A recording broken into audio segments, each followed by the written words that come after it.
She stepped out of a $100,000 SUV onto a farm held together by rust, prayers, and stubbornness, and made the mistake of assuming the man standing in the mud would be impressed.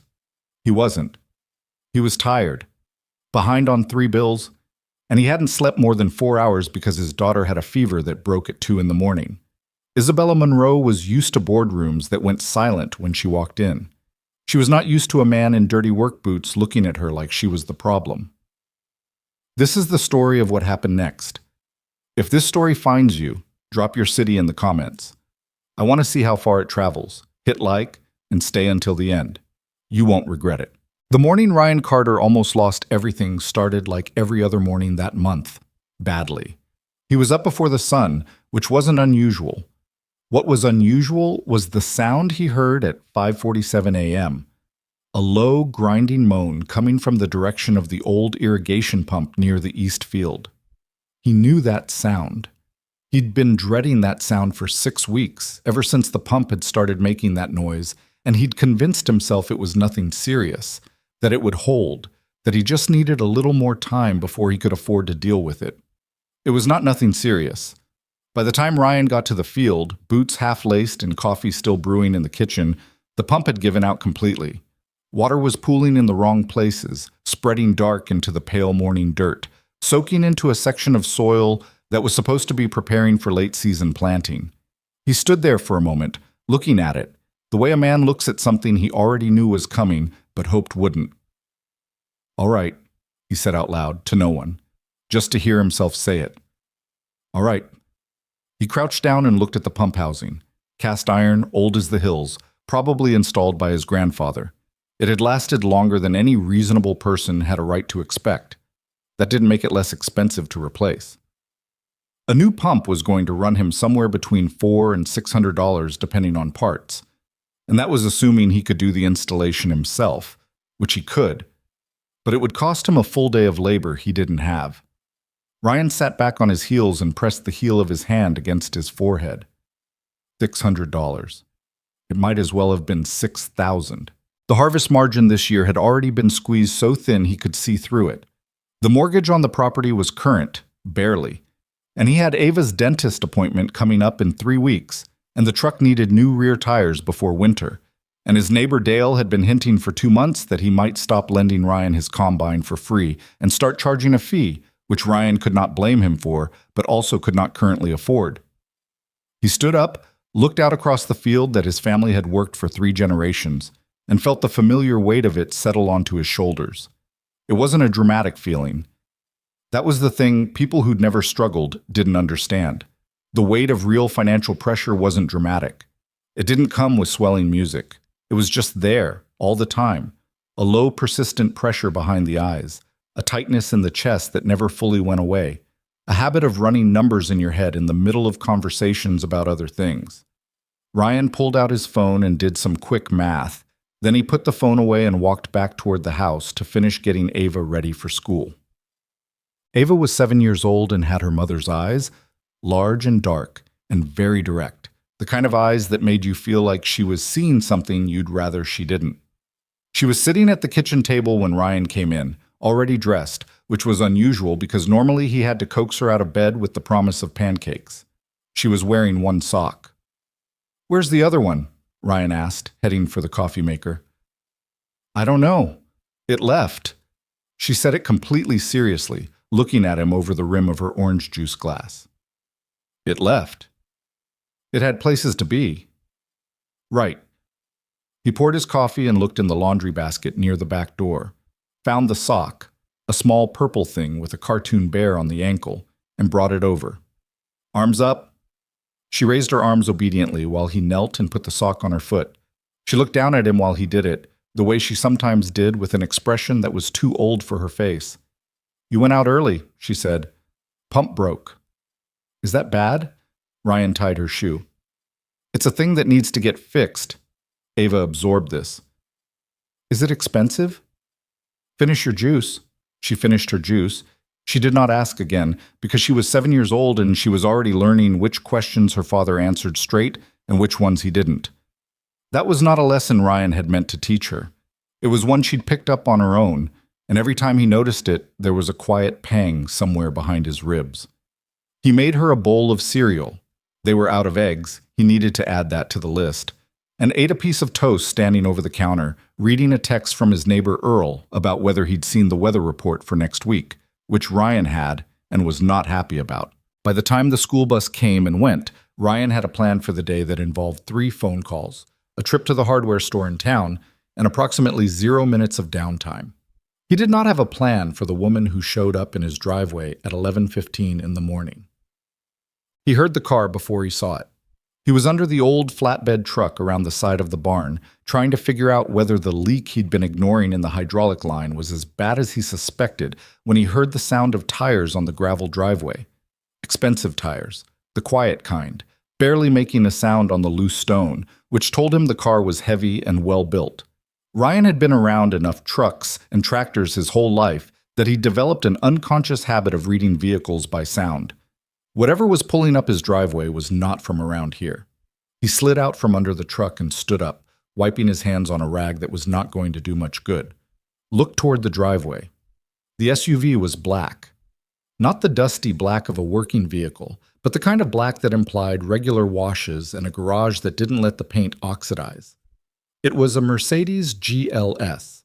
Ryan didn't know cars by name particularly, but he'd seen that hood ornament in magazines.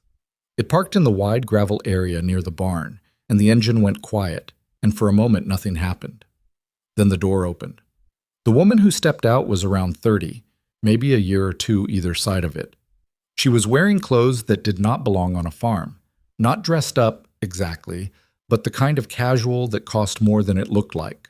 Dark jeans, a cream-colored blouse, leather ankle boots that she clearly did not realize were going to be destroyed by the combination of gravel and the soft mud near the barn edge.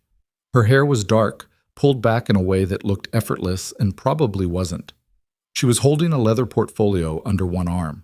She looked at him with the calm, direct assessment of someone who was used to walking into unfamiliar situations and taking the temperature of the room. Ryan looked back at her the way he looked at most unexpected things at 11:15 in the morning, with tired patience.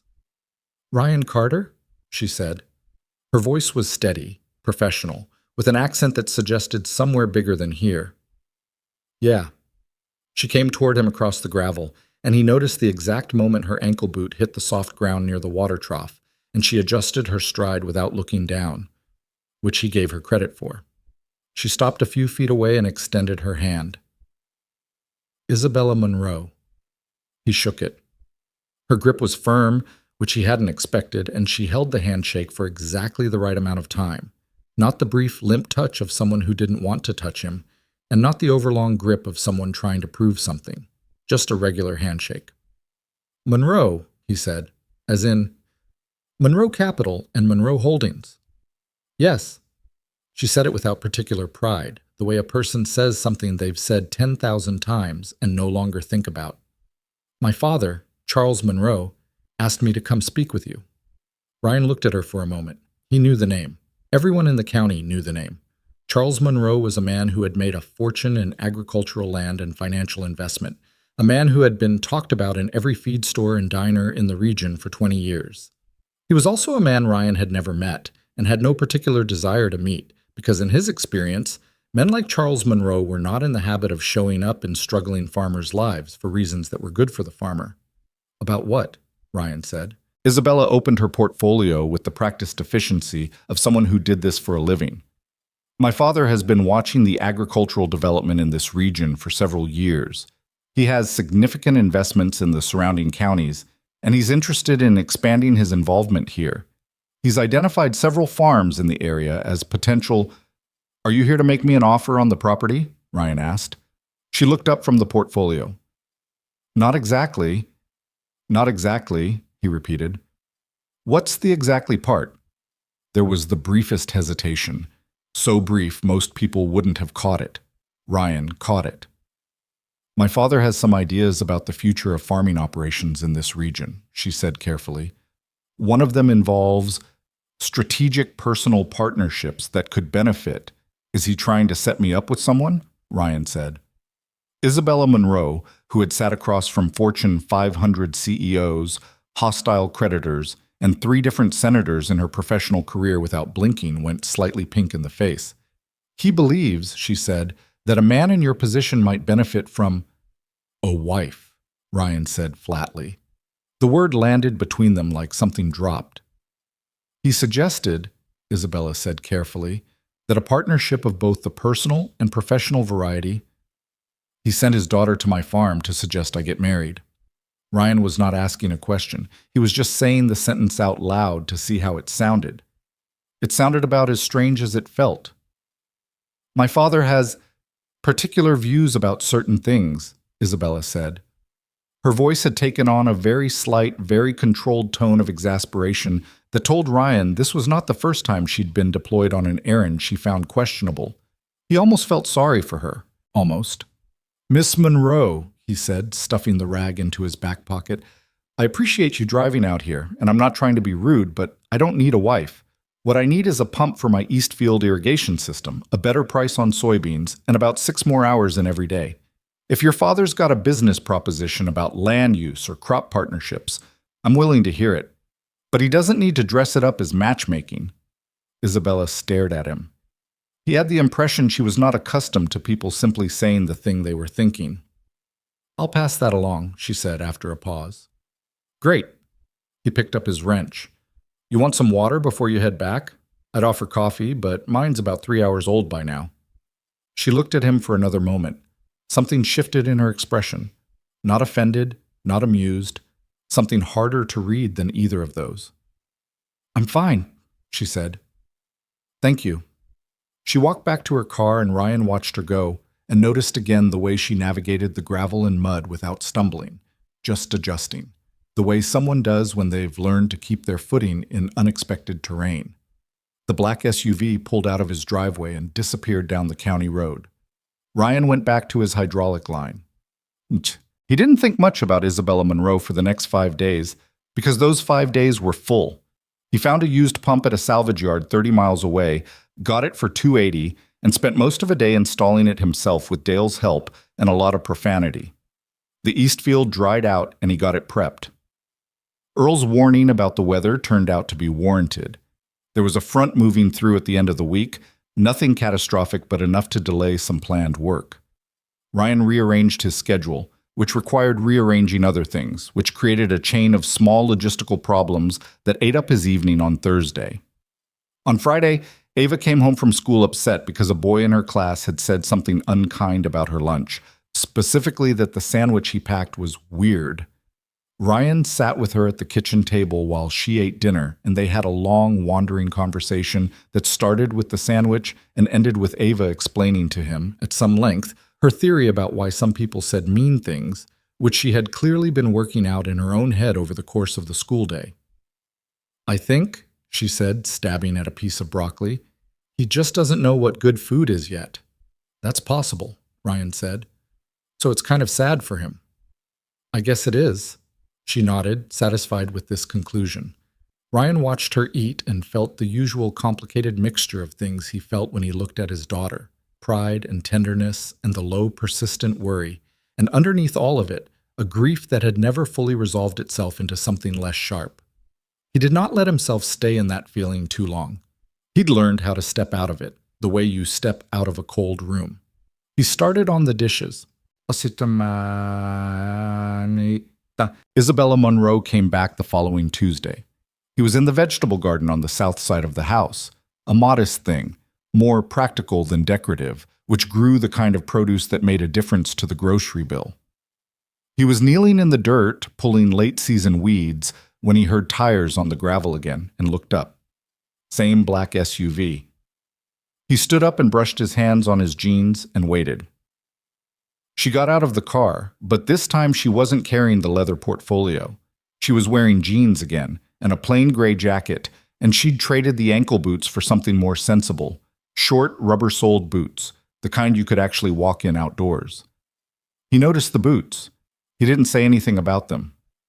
Mr. Carter, she said, coming across the yard. Ryan, he said. Mr. Carter was my father. Ryan? She stopped a few feet away. She had that same quality of stillness, the the kind that came from being someone who was always the most controlled person in any room. I told my father what you said. What did he think? He thought you were direct. Was that a compliment? With my father, it's hard to tell. She glanced past him at the garden, then back. He asked me to come back with a more specific proposal, a business proposal, about the land and the farming operation. Not about marriage. Not about marriage, she confirmed. All right. He gestured toward the porch. You want to sit down? She looked at the porch, 2 chairs, a small table with a coffee mug ring stain on it that would never come out, and nodded. Sure. They sat on the porch, and Isabella laid out a proposal that was, to his genuine surprise, actually thoughtful. She talked about a regional agricultural cooperative that her father was interested in funding, one that would create shared equipment pools, cooperative purchasing power for seeds and inputs, and a shared distribution network that could give small independent farmers better access to larger markets. She had numbers.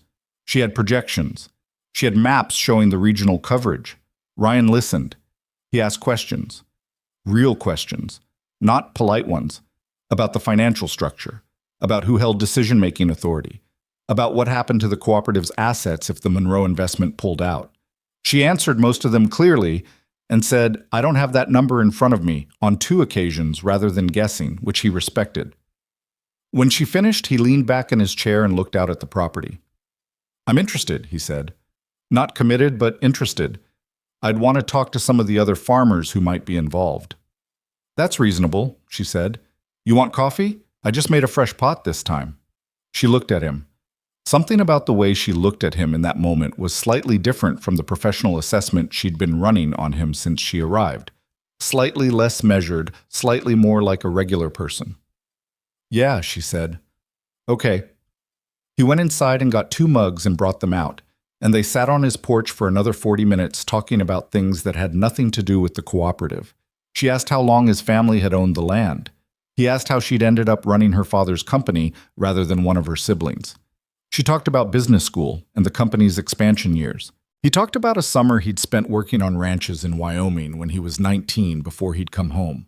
It was the first conversation Ryan had had with someone new in a long time that didn't feel like it was costing him something.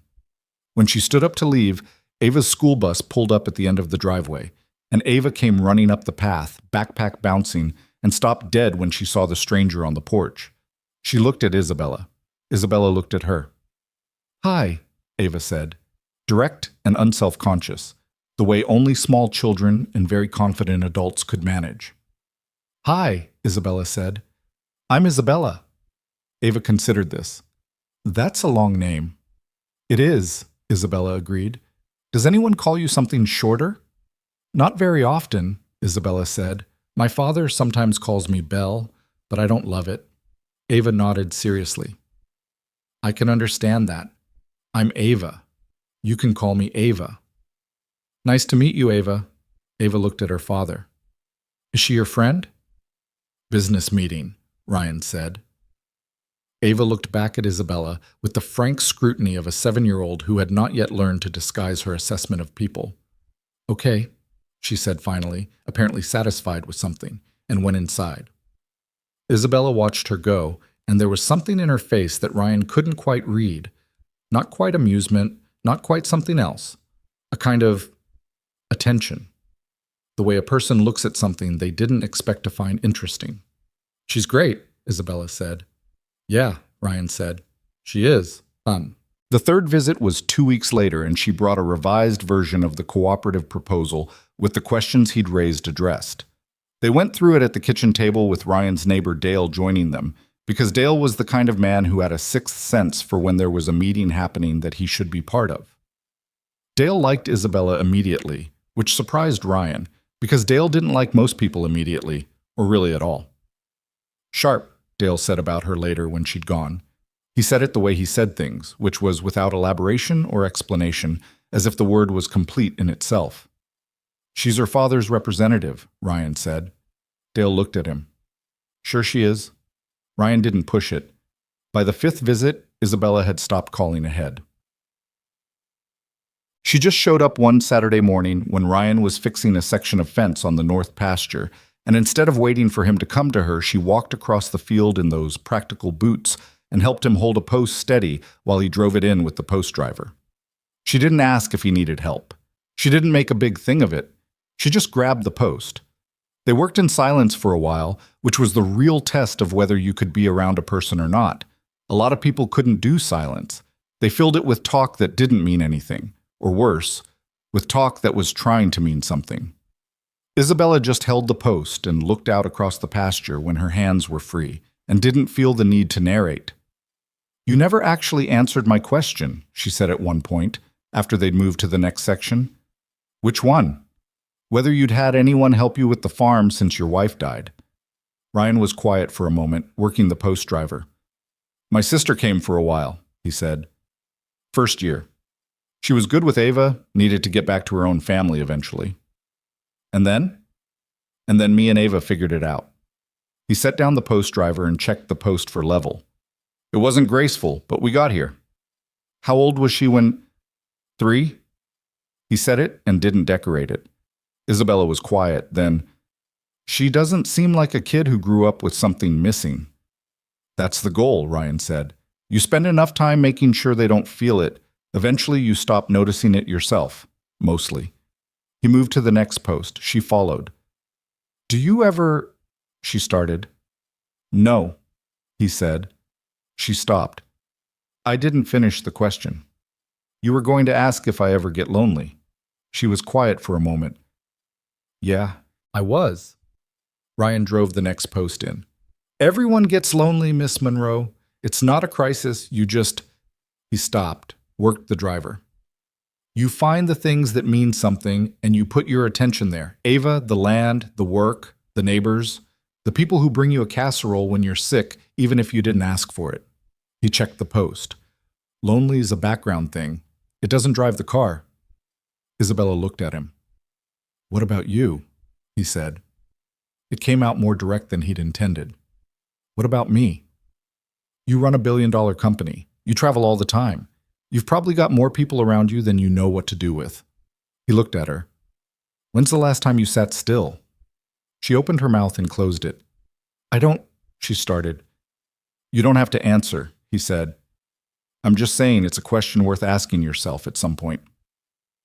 They worked the rest of the fence section in silence. When they were done, he offered her lunch. Leftover soup, plain bread, nothing fancy. She said yes without hesitating. They ate at the kitchen table. Ava came in from her room, assessed the situation, and sat down without being asked, and proceeded to tell Isabella, at considerable length, about a book she was reading about marine biology. Isabella listened to all of it, every digression, every tangent. She asked questions at the right moments, not the generic, "wow, really?" that adults gave kids when they were waiting for the conversation to end, but actual questions, follow-up questions, questions that showed she'd been paying attention. Ava noticed. Ryan could see her noticing. She sat up a little straighter. Her eyes got a little brighter. When Isabella finally left that afternoon, Ava stood at the kitchen window and watched the black SUV pull down the lane. "She listens," Ava said. "Yeah," Ryan said. "She does." "I like that." Ryan looked at his daughter's profile, so small and serious in the afternoon light, and felt something he hadn't felt in a long time shift in his chest. Not the grief, not the worry, something else, something that made him a little uneasy. "Dishes," he said. Ava sighed and started clearing the table. The autumn moved the way autumn does, not quickly, but with a momentum you couldn't argue with. The light changed, the mornings got colder, the work on the farm shifted from one set of demands to another. Ryan sold the late-season produce at a profit that was modest but real. The cooperative proposal was circulating among the neighboring farms, and he'd had 2 meetings about it that had gone well. Isabella came by every week or so, sometimes with papers related to the cooperative, sometimes without any particular official reason. She helped with whatever was happening when she arrived, not performatively, not in a way that was trying to make a statement. She just did it. She was not a natural farmer. She knew nothing about equipment. She'd grown up in boardrooms, not barns, and once she tried to help Ryan unload a delivery of feed and stacked the bags wrong and they fell, and she swore with a fluency and creativity that made Ryan look at her with new respect. Sorry, she said, looking at the fallen bags. Don't apologize, he said. Just stack them the other way. Which way is the other way? He showed her. She did it correctly and didn't make a face about the weight of it. He appreciated that. He was starting to appreciate a lot of things about her that he hadn't expected. The first time she saw a picture of his wife was an accident. He'd left a box on the kitchen counter, old photos he'd been meaning to sort for months, and one had slid out while he was elsewhere. He came back in to find Isabella standing at the counter, looking down at a photo from about 12 years ago. Ryan and a woman who was laughing, really laughing, with her head thrown back at someone or something off to the side of the frame. Isabella looked up when he came in. I wasn't, she started. It's fine. He came to the counter, looked at the photo. That's Sarah. She looks like someone you'd want to know, Isabella said. It was a plain thing to say, honest, without the awkward condolences or the searching glance to see how he was taking it. She was, Ryan said. She was exactly that. He put the photo back in the box. Isabella watched him do it. Does Ava know her? Through pictures, through the things I tell her, he closed the box.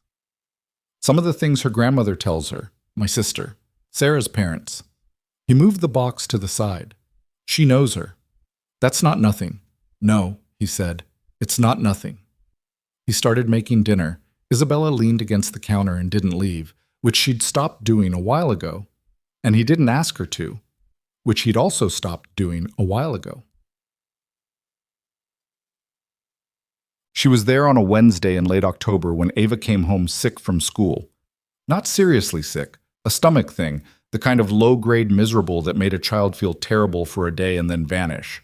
But Ryan got the call from the school nurse in the middle of a conversation with a parts supplier that he really needed to be having, and he felt the familiar split-second calculation.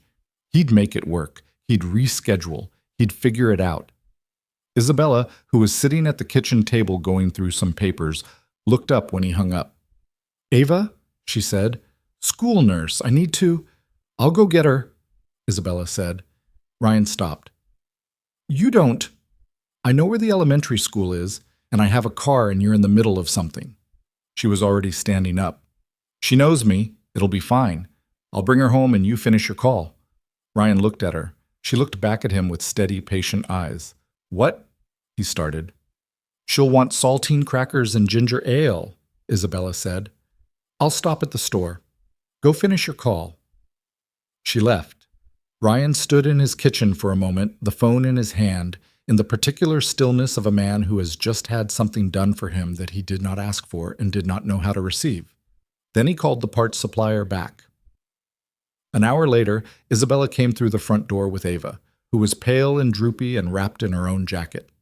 Isabella had one arm around her shoulders and was carrying a brown paper bag from the grocery store. Hi, Dad, Ava said miserably. Hey, Bug. He came and felt her forehead. Warm, but not scary warm. You're okay. I feel terrible. I know. Come on. He picked her up. She was getting big, but he could still do it, and he felt her lean into his shoulder with the boneless trust that only sick children could muster, and carried her to the couch. Isabella set the grocery bag on the counter and unpacked it quietly. Saltine crackers, ginger ale, a small stuffed octopus, orange, new tag still on it. Ryan looked at the octopus. She mentioned she was reading about marine biology, Isabella said, without looking up. Ryan set Ava on the couch and covered her with the old quilt, and looked at his daughter, who was looking at the octopus with the bright and slightly feverish eyes of a child who has just been understood. She brought you something, Ryan said. Ava looked at Isabella, who was still in the kitchen doorway, calm and uncertain in equal measure, as if she'd just realized she'd crossed some line she hadn't calculated. Can I name him? Ava asked. He's yours, Isabella said. Name him whatever you want. Edgar, Ava said immediately, with conviction, and hugged the octopus.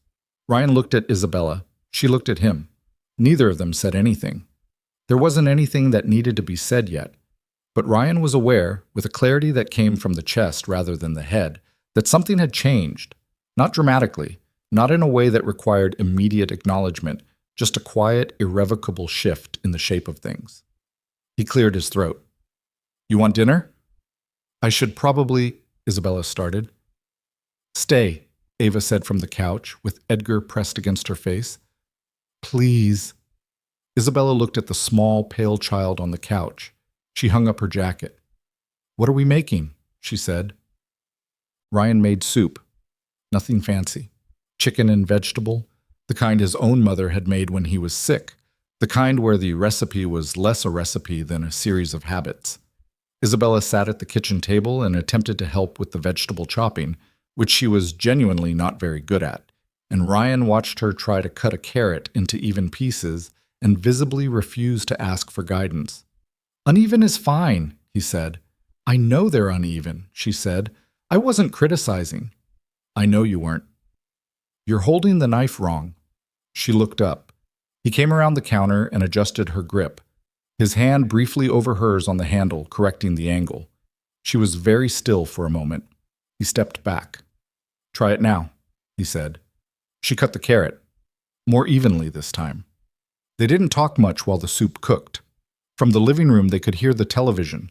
Ava had put on a nature documentary, her reliable sick day choice, and the soft, intermittent sound of the narrator talking about ocean creatures, which seemed appropriate. When the soup was ready, they ate at the kitchen table, and Isabella ate the whole bowl, including the unevenly cut carrots, and didn't complain about any of it. Ava fell asleep on the couch before 8 o'clock, still holding Edgar.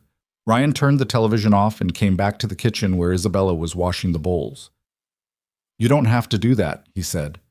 I know, she said, and kept washing. He dried.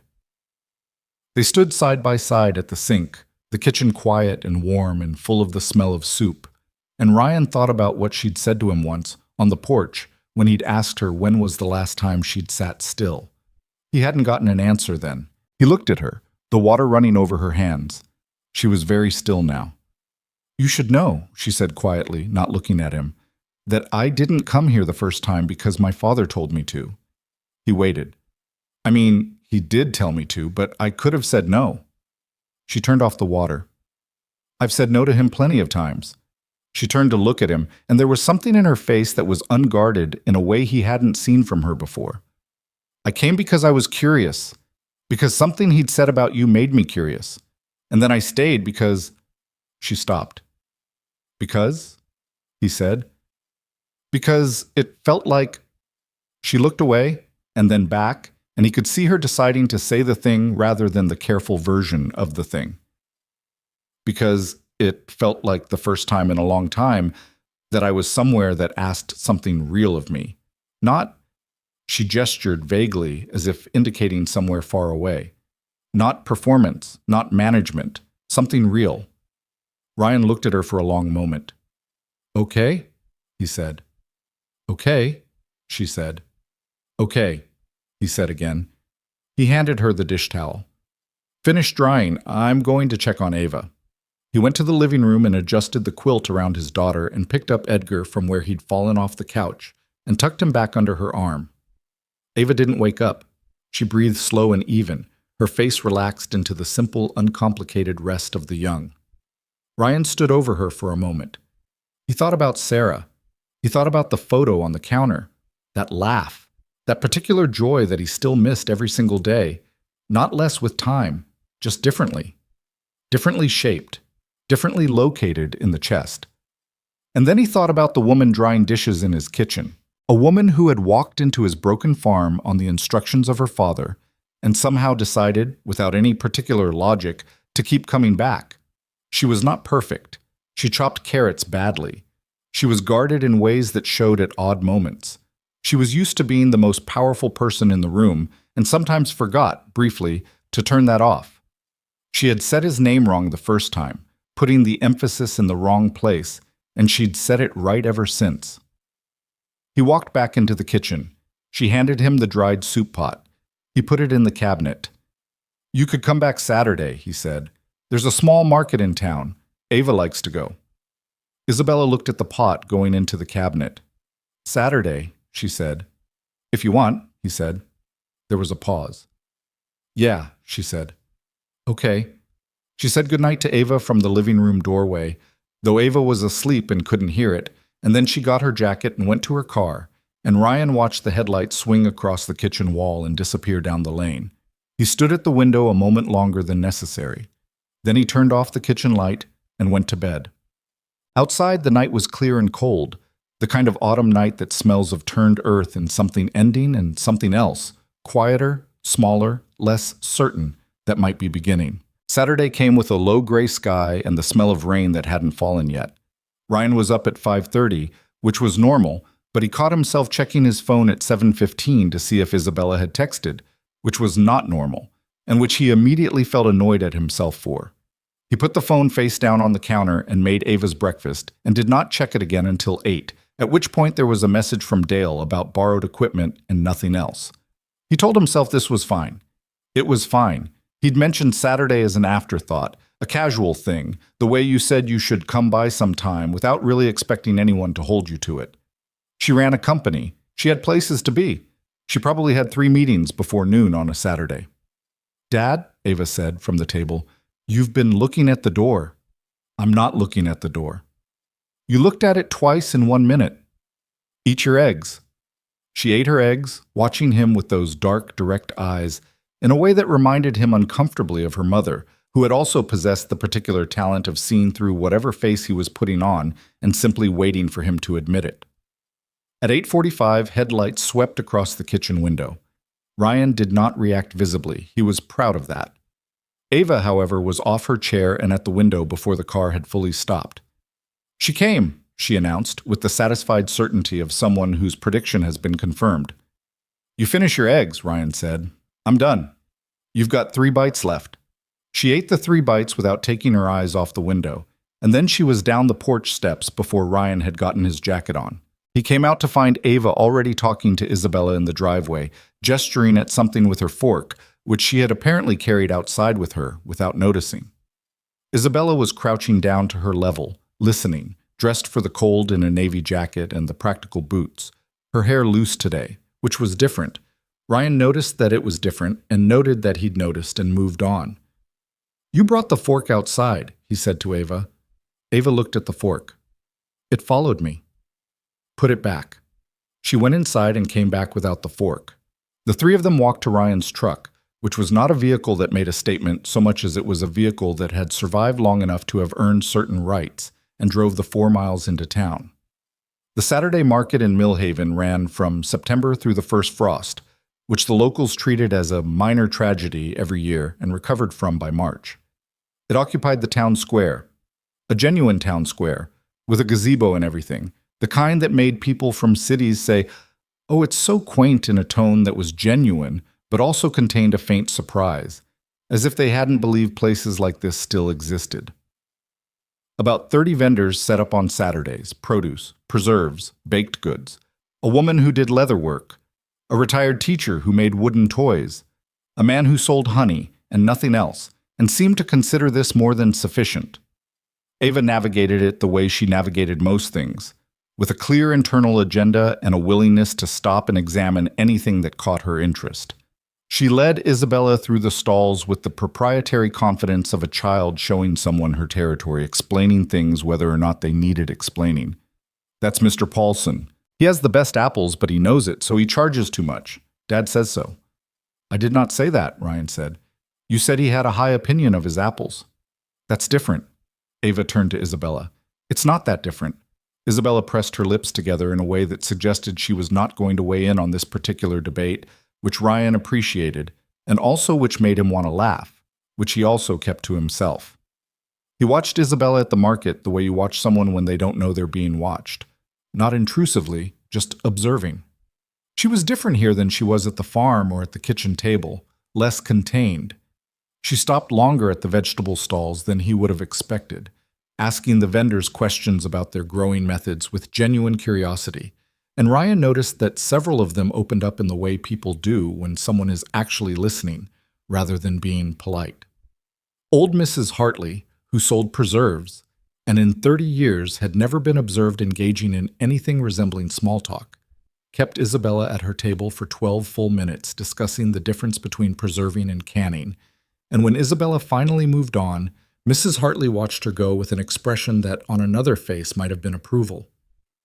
"She knows more about food than I would have expected," Ryan said quietly to Dale, who had materialized beside him in the way Dale always did at the market, appearing without having apparently traveled from anywhere. Dale looked at Isabella, who was now holding a jar of blackberry jam up to the light to read the label. "She knows more about most things than people expect," he said. "You notice that?" Ryan didn't answer. "I'm just saying," Dale said, and drifted off toward the honey vendor. On the way home, Ava fell asleep in the back seat with her head against the window and a small pumpkin in her lap that she'd spent 45 minutes selecting. The cab of the truck was quiet. The gray sky had started releasing a thin, cold rain, and the windshield wipers moved with their steady, repetitive thud. "Thank you for inviting me," Isabella said. She was looking out her window at the passing fields. "It's a farmer's market," Ryan said. "It's not exactly an invitation that requires much." "It is, though," she said. Not argumentative, just stating a fact she'd thought about. Ryan drove. The rain came down. "You said something last week," he said after a while, "about it feeling real, coming here." She turned from the window. "I've been thinking about that," he said. "What it means that the rest of your life doesn't feel that way." She was quiet for a moment. "I didn't say the rest of my life doesn't feel real." "You kind of did." She looked out the windshield. The wiper moved. "The company is real. The work is real. The problems are real. Believe me, they are very, very real." A beat. "But there's a way that I don't know, it closes in on itself. You're managing, you're deciding, you're always—" She stopped. "You're always the answer to the problem. Nobody in that building is sitting across from me saying, 'I think you're wrong,' and meaning it in a way that expects me to actually change my mind. You've got yes people." "I've got very effective yes people," she said dryly. "They're excellent at their jobs. They anticipate exactly what I need and they provide it, and they never once look at me like I might be making a mistake." "That sounds exhausting," Ryan said. She looked at him. "It's comfortable," she said. "Comfortable is different from good." He nodded slowly. He understood that distinction. He'd lived the other side of it, uncomfortable in ways that were real and grinding, that cost him sleep and wore at him. But at least the difficulty was honest. At least he always knew where he stood. "My father built that company," Isabella said, with a tone that had shifted slightly, that careful flatness that meant she was approaching something she didn't usually approach. "He built it, and he handed it to me because I was the one willing to work for it, which he respects. But he has never once, in my entire adult life—" She stopped. "He has never asked me if I was happy. Not as a real question. He asks it sometimes the way you ask someone, 'How are you?' at a party. He doesn't wait for the answer." Ryan didn't say anything. He just let her say it. "I'm not complaining," she said quickly. "I know how it sounds. Poor billionaire, her father doesn't ask about her feelings." There was a self-deprecating edge to it that didn't fully cover the thing underneath. "I'm not going to apologize for you feeling something," Ryan said. She looked at him. "You can say it without it being a complaint," he said. "It's just a fact. You can have everything and still have something missing. Those two things can both be true." Isabella looked at him for a moment that went a second longer than neutral, and then she looked back at the road. They didn't speak again until he pulled into the farm, and then Ava woke up and announced she was naming the pumpkin Gerald, and the moment, whatever it had been, dissolved into the ordinary chaos of getting a sleepy 7-year-old and her pumpkin into the house. But it didn't disappear entirely. It settled somewhere, the way sediment settles in still water, invisible on the surface, present underneath. The weeks after that moved with a different quality. Not faster or slower, just different in texture. Isabella still came by with cooperative paperwork, and they still talked business at the kitchen table, but the business was increasingly a frame around something else. A habit. A rhythm of presence that had established itself without anyone having formally decided on it. She learned the farm by degrees. Which gate latch stuck, and which one didn't. The fact that the water pressure on the east side of the house dropped when the irrigation was running and you had to wait 5 minutes before showering if you didn't want a cold surprise. The way Ryan's mood tracked with the weather, not obviously, not in a way he would have named, but she began to recognize the slightly compressed quality that came into his face when the forecast was bad, and the particular way he went loose and expansive on the dry, clear days, as if the sun gave him a little more room to breathe. She was not, she told herself, falling into this. She was observing. She was present, which was different from invested. She was here because of a professional interest that had grown into a friendship, and friendship was fine. Friendship was good.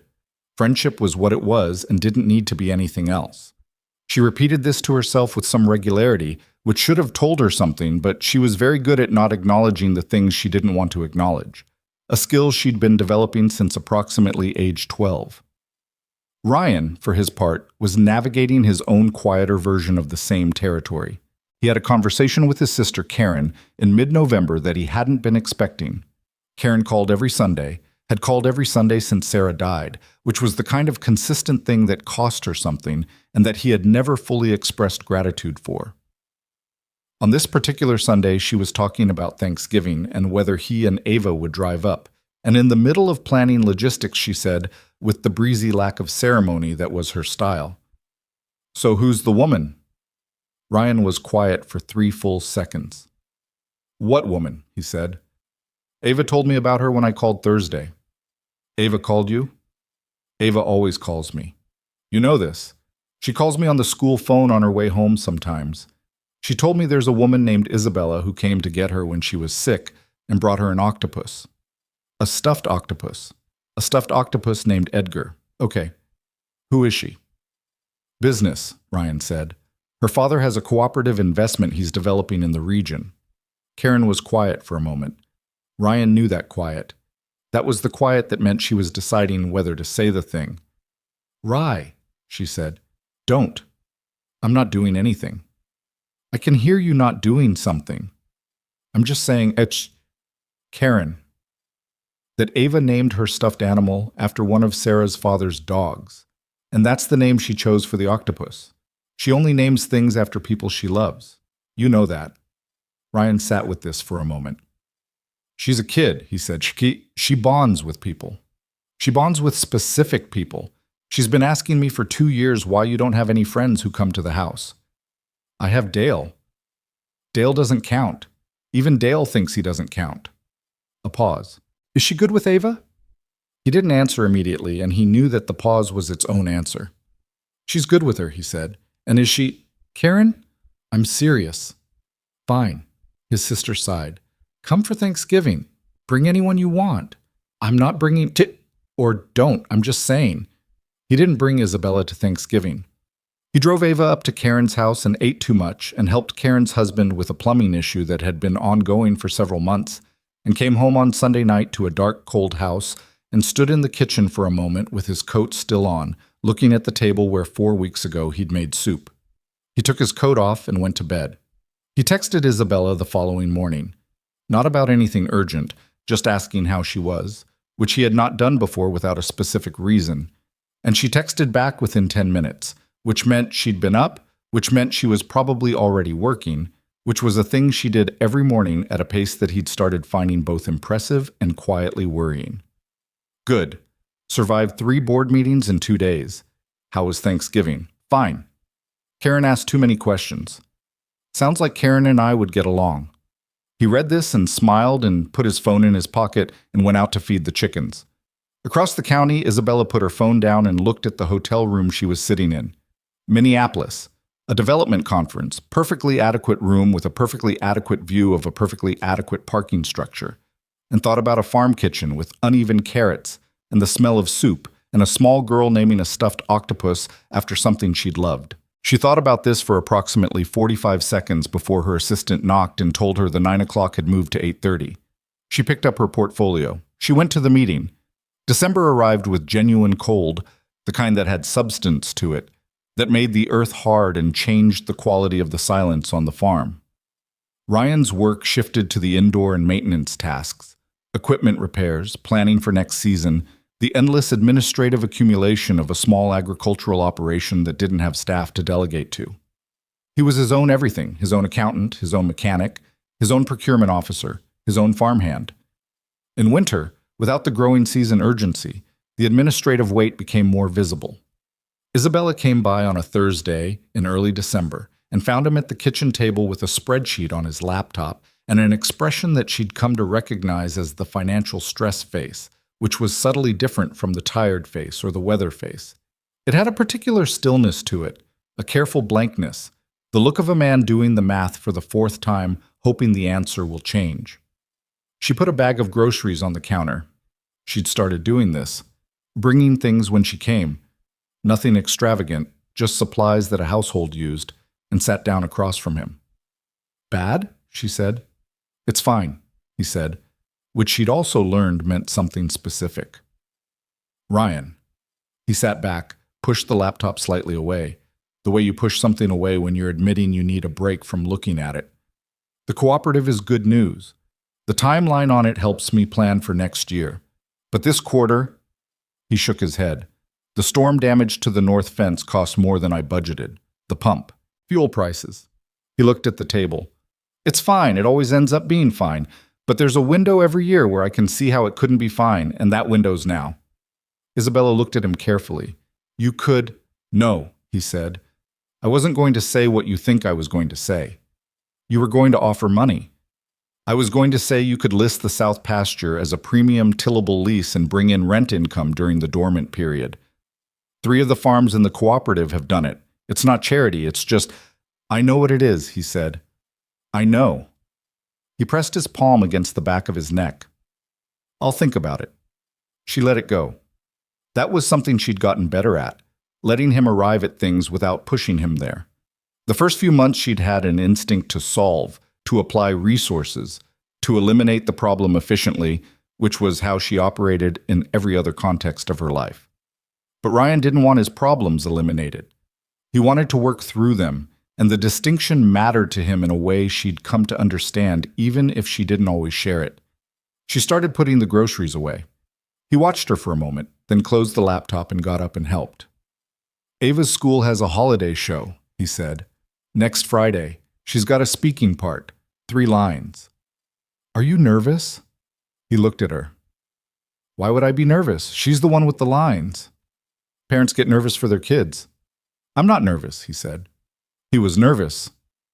Isabella had learned to recognize the particular way he said things he wasn't. "Can I come?" she said. He looked at the cabinet he was putting cereal into. "I figured you'd be around," which was not technically an invitation, but was as close to one as Ryan Carter was capable of being, and Isabella had been learning the language. "Okay," she said. The school holiday show was held in the gymnasium on a Friday evening, the kind of event where 43 children in various states of pageant costumes stood on risers and sang songs to an audience of parents whose love was so enormous and indiscriminate that they would have applauded anything. The gymnasium smelled of industrial cleaner and construction paper and coffee from the urn at the back table. Folding chairs were arranged in uneven rows. Someone's little brother was crying in the corner and had been crying since before the show started and gave no indication of stopping. Ryan and Isabella sat in the 4th row. He had his arms crossed, the neutral posture, not the closed-off one, and was scanning the risers for Ava, who had disappeared into the backstage chaos 40 minutes before, with the focused, pre-performance energy of someone who took 3 lines extremely seriously. "There," Isabella said, pointing. And there was Ava, in the 2nd row of risers, wearing a silver headband that was slightly crooked and the green dress she'd been very specific about wanting to wear. She was standing very straight and looking out at the audience with an expression of tremendous gravity. Her eyes found her father. Something in her face shifted. Still serious, but the particular serious of someone trying not to smile. Ryan raised 2 fingers from his crossed arms, the smallest possible wave, private language. Ava's mouth twitched. Isabella watched this exchange and felt something move through her chest that she didn't examine too closely. The show proceeded as these things proceed, with great enthusiasm and imperfect execution, and the kind of charm that comes specifically from imperfect execution, from the child who forgot the words and made up new ones, from the kid in the back row who waved at his grandmother for fully 45 seconds in the middle of a song, from the uneven voices and the mismatched timing, and all of it somehow adding up to something that made adults in folding chairs tear up without fully understanding why. Ava's 3 lines came in the middle of the 2nd act. She stepped forward from the riser with the gravity of a Supreme Court justice and said them clearly, carefully, loudly, the way she'd clearly been practicing, and looked back out at the audience when she was done. Ryan let out a slow breath. Isabella felt it, the release of a tension she hadn't fully registered he was carrying. She leaned 2 inches to her right, her shoulder against his. He didn't move away.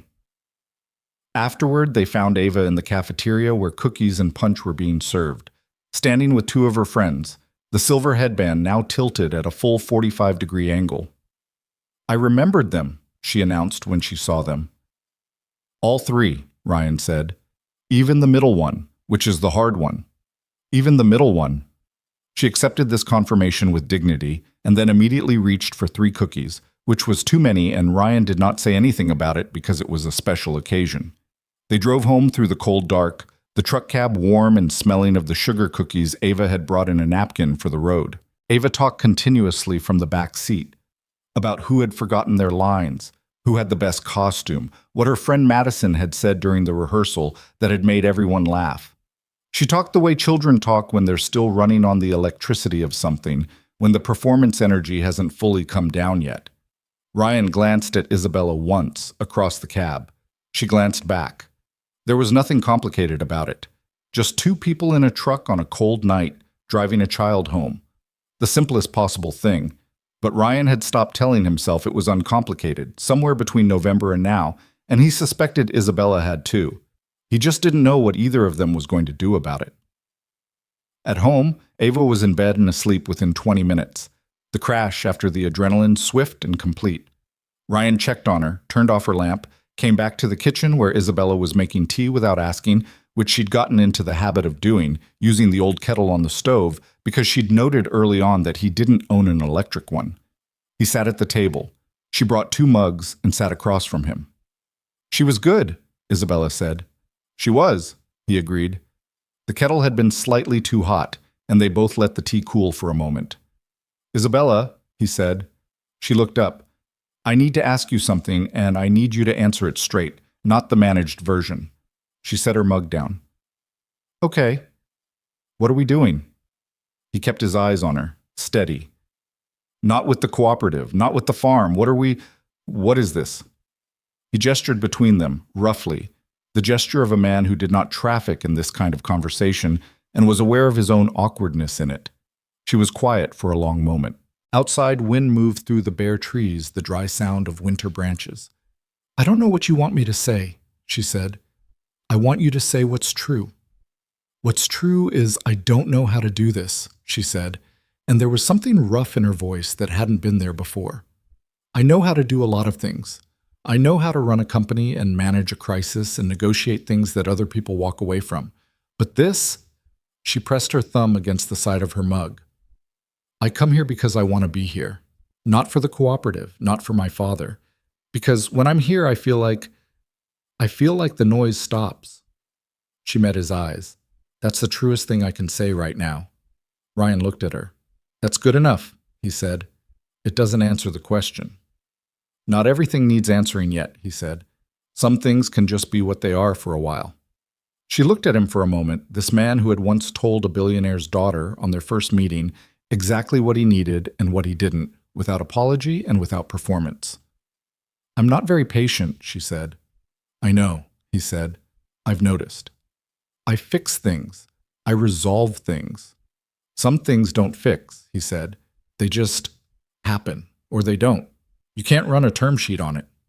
Something flickered in her face, almost amusement, almost something more fragile than that. "Ryan Carter," she said. "Yeah. You're the most inconvenient person I've met in my entire adult life." "I'll put that on the gate," he said. She laughed. A real one, not the professional laugh, not the polite one, the full, slightly undignified laugh that he'd heard from her maybe 3 times total, and that each time hit him somewhere in the chest that he was not prepared for. They drank their tea. They talked about nothing important. Dale's ongoing theory about the weather, the particular stubbornness of the Northfield soil, something funny Ava had said at the market that they'd both noticed, but neither had commented on at the time. The conversation had the loose, unhurried quality of people who are comfortable with each other in a way that has been earned rather than assumed. It was late when Isabella finally left, later than usual. She stood at the door putting on her coat, and Ryan leaned against the doorframe, and they said goodnight the way people say it when goodnight contains more than it says. "Saturday," she said. "Saturday," he said. She walked to her car. He watched the lights come on, watched the SUV back out, watched the red taillights disappear down the lane and curve away behind the tree line, and was gone. He stood there a moment in the cold doorway. Somewhere in the dark, an owl called once and went quiet. Ryan went inside and washed the mugs and turned off the kitchen light. He was smiling, slightly, without deciding to be. It was December and the farm was quiet and the ground was hard and nothing was resolved, and somehow, unreasonably, unexpectedly, with complete inconvenience to everything he'd arranged his life around, something in him had begun, carefully and without fanfare, to open. January was the month Ryan almost convinced himself everything was going to be all right. Not in a naive way, not in the way of a man who had stopped paying attention. He'd been farming long enough to know that the moment you let your guard down was usually the moment the ground shifted under you, and he was not, fundamentally, a man who let his guard down easily. But January was quiet in the particular way that winters on working land are quiet, a held breath kind of peace, the farm dormant and waiting, the pressure of the growing season still months away. And in that quiet, something in Ryan Carter had relaxed in a way he hadn't fully allowed himself in years. He knew what the something was. He wasn't going to name it out loud. Not yet. Not to anyone. Not even to Karen, when she called on Sundays with her careful, cheerful questions that circled the subject without landing on it. But he knew. Isabella came twice in the first week of January. Once to go through the finalized cooperative documents, which were now ready for signatures from 5 of the 7 farms they'd targeted for the initial phase. Once for no particular reason. She showed up on a Saturday with a bag of groceries and a paperback book she'd left at his house weeks ago and forgotten, and they spent the afternoon at the kitchen table, him fixing a broken harness strap, her reading, Ava on the floor between them working on a drawing that she refused to show either of them until it was finished. The quiet between the 3 of them had a quality that Ryan noticed, the kind of quiet that only exists between people who have stopped needing to fill it. Ava finished the drawing at 4:15 and held it up. It was a house. His house, recognizably. The porch. The big oak on the south side. The barn, visible behind it. 3 figures standing in front of it, drawn in the frank, unself-conscious style of a 7-year-old who was drawing what she saw rather than what she thought she was supposed to see. A tall figure on the left, a smaller figure in the middle, a figure on the right with dark scribbled hair. Nobody said anything for a moment.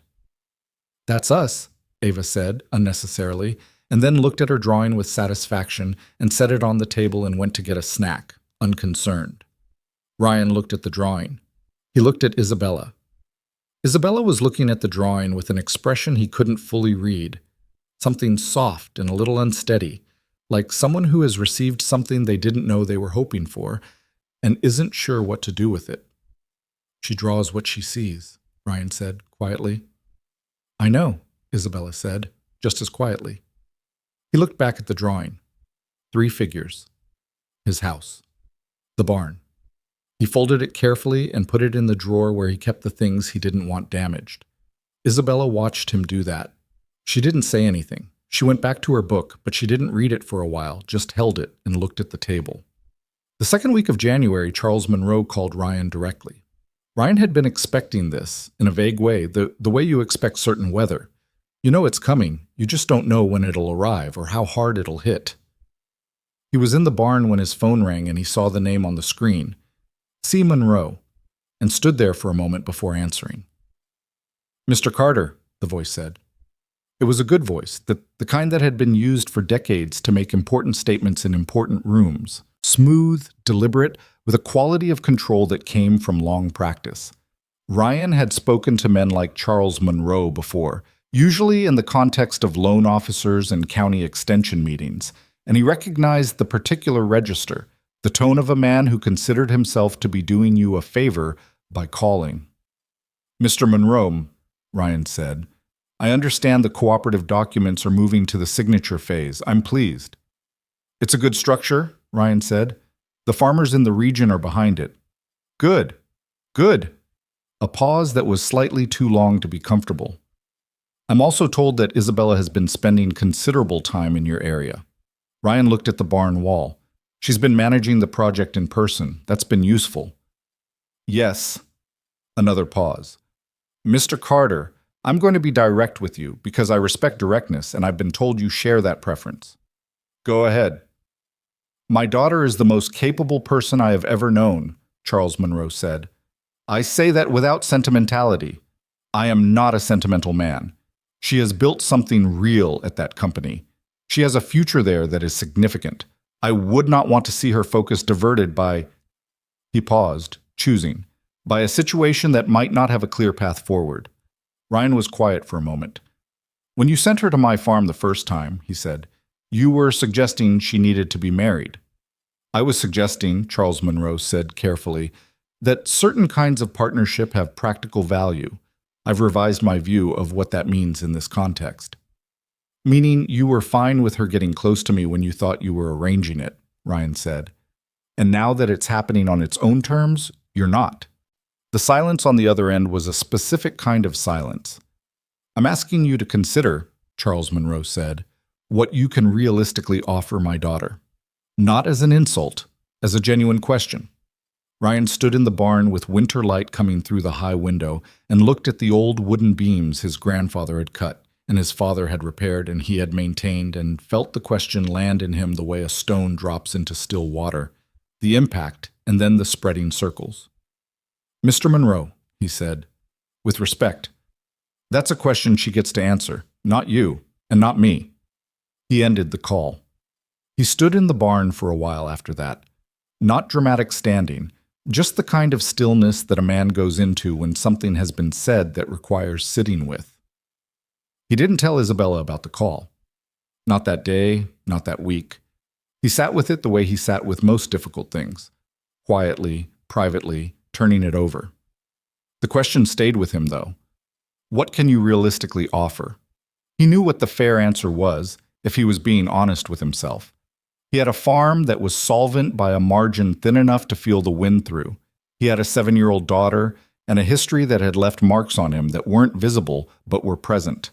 He had 4 walls and a mortgage, and work that was real and unglamorous and sometimes physically exhausted him to a degree he'd stopped mentioning to anyone. Isabella Monroe had a company worth more money than Ryan would earn in 3 lifetimes. She had a life in a world that ran by different rules, with different demands, that expected things of her that had nothing to do with pump repairs and school holiday shows.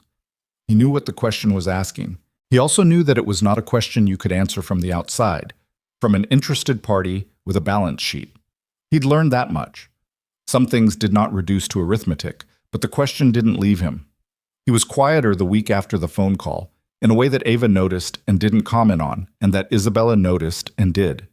She came by on a Wednesday and found him in the equipment shed, working on the tractor with a particular focused grimness that she'd learned to recognize as a sign that something was happening inside his head, that he wasn't going to volunteer. She didn't push. She sat on a hay bale and kept him company and talked when he seemed like he wanted to talk and didn't when he didn't. And they worked their way through the afternoon that way. Eventually, she said, without looking up from her phone, "Do you want to tell me what's going on, or would you rather just be annoyed about it quietly until it works itself out?" He set down his wrench. "Your father called me," he said. She went very still. "What did he say?" she said. Her voice had gone flat in a particular way, not emotionless, the opposite of emotionless, the flatness of someone controlling something strong. "He asked me what I could realistically offer you." The silence in the shed was specific and full. Isabella put her phone down on the hay bale. "He had no right." "He had some right," Ryan said. "He's your father." "He's my employer and my primary investor, and occasionally my father, in that order, and he doesn't get to—" She stopped. "What did you say?" "I told him it wasn't his question to answer." She looked at him. "And then I spent a week thinking about whether he had a point," Ryan said. "Ryan, I'm not saying he was right. I'm saying I'm not stupid. I know what you have. I know what this is. He gestured around the shed, the old equipment, the dirt floor, the smell of grease and winter and work. This isn't, I'm not going to pretend I don't see the gap. There is no gap, she said, with a heat in it that surprised him. Isabella, there is no gap, she said again, slower, forceful. My father thinks everything is a transaction with an asymmetry that can be measured. He's been looking at the world that way for 65 years, and it's made him very successful and very good at certain things and completely unable to understand other things. She stood up from the hay bale. What you have, what you've built here, do you know what it costs to build something like this? Not in money, she searched for the word, in spine, in the daily decision to get up and do it again without anyone guaranteeing it's going to work. She met his eyes directly. I know what that costs. I've watched you do it every week for 4 months. Don't you dare apologize for it. Ryan looked at her. She was breathing slightly fast the way she did when something had gotten past her defenses. I wasn't apologizing, he said. You were about to. Maybe, he admitted. She sat back down. The heat went out of the moment, leaving something quieter and more honest behind it. He worries about me, she said after a while. In his way. I know that. But his way of worrying is to run analysis on things that don't respond to analysis, and then try to manage the variables. And I am... She rubbed her thumb across her palm, a small, private gesture he'd noticed she made when she was frustrated with herself or a situation. I am not a variable. No, Ryan said. You're not. Did he upset you, what he said? Ryan picked up the wrench. He made me think, he said. That's different from upset. What did he make you think? He was quiet for a moment, working the bolt. That I should figure out what I actually want, he said. Before, he stopped. Before anything happens that can't be taken back. She looked at him steadily. And have you? Figured it out? He set the wrench down. He looked at her.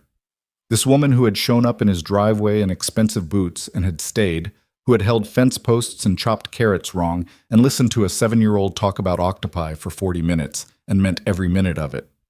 I'm working on it, he said. Okay, she said. Okay? I'm not going anywhere, she said simply. He nodded. He picked up the wrench. She picked up her phone.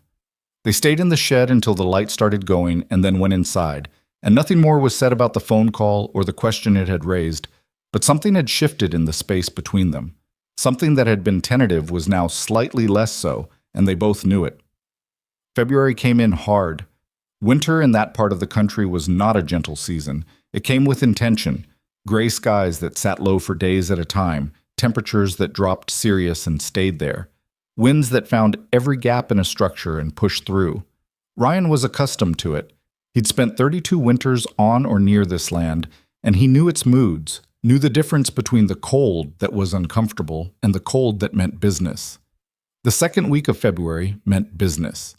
The forecast started showing it 4 days out, a storm system moving in from the northwest that the Weather Service was characterizing as significant. Ryan had prepared for significant storms before. He spent 2 days doing what he always did, securing the barn doors, moving equipment that couldn't get wet into covered storage, checking the roof on the equipment shed where he'd noticed a weak section the previous fall, covering the south vegetable beds with whatever he had that might protect them, checking on the older livestock structures. Dale came over the day before, and they worked together on the barn reinforcements, putting extra bracing on the main doors and checking the ridge line. It's going to be bad, Dale said. He was not a man who exaggerated weather. I know, Ryan said. You got the new pump secured? Bolted it down last week. Dale nodded. They worked in the particular efficient silence of men who had been neighbors for 15 years and had their own vocabulary of shared work. When they were done, Dale stood in the barn doorway and looked at the sky, which had gone the color of old pewter. You need anything? You call, Dale said. Same for you, Ryan said. The storm arrived at 2 a.m.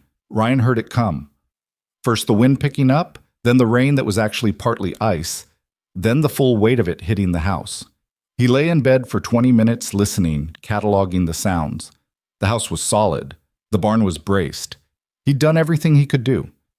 At 3:15, he heard a sound that was not the storm. It was a crack, heavy and structural, from the direction of the barn, and then a crash that made the ground vibrate slightly. He was up and in his boots before he was fully awake. The north section of the barn roof had failed.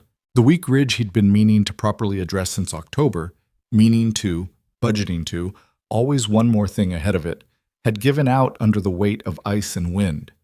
Half the roof had come down, taking part of a support wall with it, and the opening it left was substantial. The interior of the barn was exposed to the storm, and 3 months of stored feed were already getting wet, and 2 of the older pieces of equipment that he'd thought were in the safer section were partially buried under debris. Ryan stood in the rain and ice in the destroyed section of his barn and looked at it. He was very calm. The calm was not peaceful. It was the specific calm of shock, of a brain that has processed something large enough that it temporarily suspends feeling in order to deal with immediate practicalities. He moved what he could. He called Dale. Dale came over at 4 in the morning without being asked twice, and they worked until dawn moving what was salvageable, keeping the horses calm, covering what they could with tarps in the howling wind. By morning, the storm had decreased to ordinary rain, and in the pale early light Ryan stood and looked at what was left of the north barn section, and the calm began slowly to break. The damage assessment took most of the morning. The roof repair was going to be significant. The feed loss was significant. 2 pieces of equipment, the old disc harrow and the portable grain auger, had taken damage that would require either expensive repair or replacement. The south pasture had flooding that would need addressing before spring planting. Ryan sat on an overturned feed bucket in what remained of the dry section of the barn and added numbers. The numbers were bad. Not catastrophic, he kept telling himself that, keep it in perspective, but bad in a way that changed the calculus of the year significantly. The cooperative revenue was real, but wasn't landing until the spring, and the repairs needed to happen now, and the equipment couldn't wait, and the math was not resolving itself the way he needed it to. He called his bank, had a conversation that was polite and not particularly helpful. The farm's equity was mortgaged to a degree that left limited room for an emergency line of credit. He sat with the numbers for a long time. Isabella texted him at noon. Saw the storm reports from your county. Are you okay? He looked at the text, typed back, some damage, working through it. She called 30 seconds later. How bad? She said, no preamble. The north barn section is gone. Need roof repair, some equipment. Feed loss. How much? He told her the rough number. The line was quiet for a moment. Then, Ryan, let me? No, he said. You haven't heard what I'm going to say. You're going to offer to cover it. It's not, Isabella. It's not charity. I'm an investor in the cooperative, and the cooperative's success depends on the participating farms being... That's a good argument, he said, and it's not the real reason. She was quiet. I know it's not the real reason, he said, which is why I can't take it. Ryan, that is the most... She stopped. He could hear her working through something. That is the most frustrating thing I have ever heard anyone say. I know. There is money that I have sitting in accounts doing nothing, and you have a roof that needs to be fixed, and you are choosing to struggle with it because it matters how things are built, he said. It matters what you've earned and what you've been given, not to anyone else, to me. That's going to cost you a lot of money you don't have for the sake of your own internal... Yes, he said. It is. A long silence. He could hear her breathing. Tight, controlled. This is not a failing, she said, more quietly. Letting someone help you. I know that, he said. I let people help me all the time. Dale was here at 4 in the morning. Earl's coming this afternoon. 6 people from town called today, and 2 of them are bringing equipment. That's help. That's community. That's the right kind. He looked at the damaged wall. What you're talking about is different. Because it's money. Because it changes the shape of things between us, he said, and I'm not ready for the shape to change. She was quiet for a long moment. Okay, she said. Her voice had lost the arguing quality. Okay. What do you need that isn't money? What? You said there's a right kind of help, so tell me what that is. What do you actually need right now? He looked around the barn. I need another set of hands, he said. I need someone to drive to the lumber yard in Millhaven and get a material list priced while I'm dealing with the flooding in the south pasture. I need someone to pick up Ava from school because I'm going to be working until dark. I'm 3 hours away, she said. I know. I can be there by 4. He said nothing. Ryan, I'm not bringing money. I'm bringing myself. Is that okay? He looked at the sky through the hole in his barn roof. Gray, clearing slowly at the edges, the pale light of a February afternoon. Yeah, he said. That's okay. She arrived at 4:12, Ava in tow from the school pickup, carrying a bag that contained work gloves and old jeans she'd apparently kept in the car since the fence post incident months ago, and a casserole from Mrs. Hartley at the market, who had heard about the storm damage from Dale, who had mentioned it to the honey vendor, who apparently had Mrs. Hartley's number. Ryan was up on a temporary tarp rig when they pulled in, Dale below steadying the ladder, and he looked down and saw Ava running across the yard toward him in her school coat, backpack bouncing, face wide with alarm and relief. Dad! Isabella said the barn. She stopped when she saw the damage, really saw it, and her face did something complicated. Oh, she said quietly. It's fixable, Ryan said, coming down the ladder. Ava looked at the collapsed section, then at her father, then back at the barn. Is everything... The horses are fine. Equipment's mostly okay. It's the roof and a wall section. Ava nodded, processing. She went to stand closer to the damaged section and looked at it with an expression that was older than her face. We'll fix it, she said firmly. Not asking, stating. We will, Ryan said. Isabella had the material list from the lumber yard within an hour. She'd called ahead while driving, had the dimensions Ryan had sent her, and had a line item estimate emailed to his phone before dinner. She did it cleanly, efficiently, without ceremony, in the same way she'd once handed him the cooperative documents, just the work, done correctly, handed over.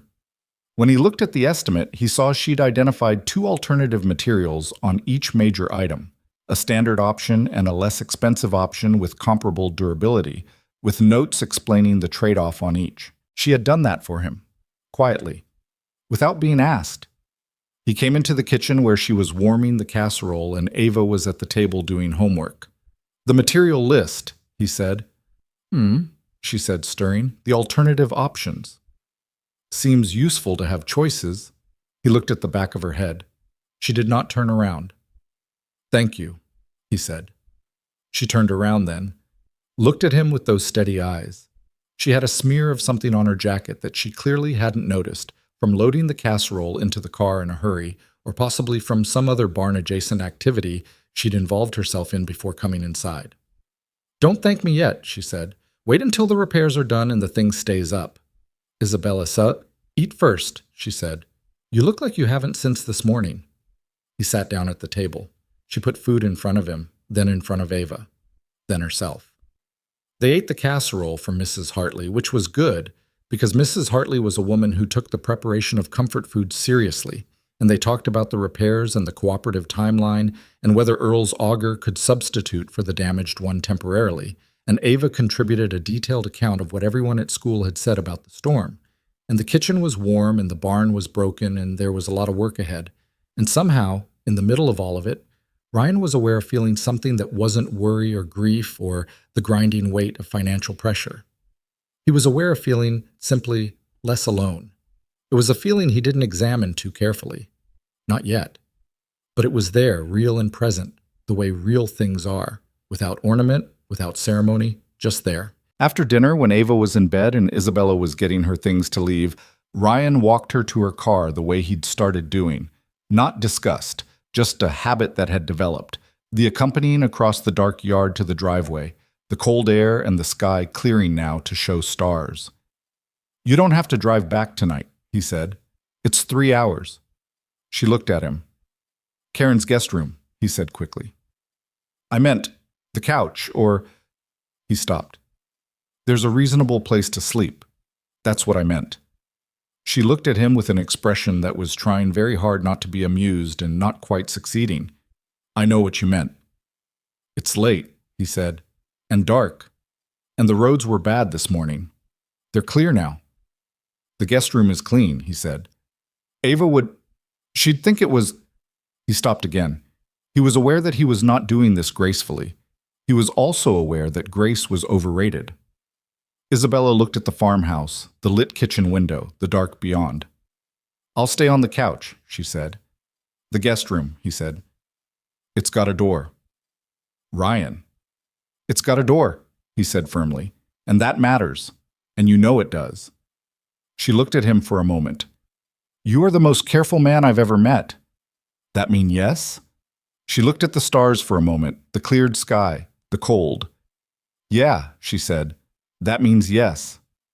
He got her a towel and a spare blanket and showed her the guest room, which was clean the way spare rooms in working households are clean. Not decorated, not thoughtful, but functional and fine. She stood in the doorway looking at it. It's good, she said. It's not, Ryan. It's good. He left her to it. He lay in his own bed that night and looked at the ceiling and listened to the farmhouse settle around him in the cold.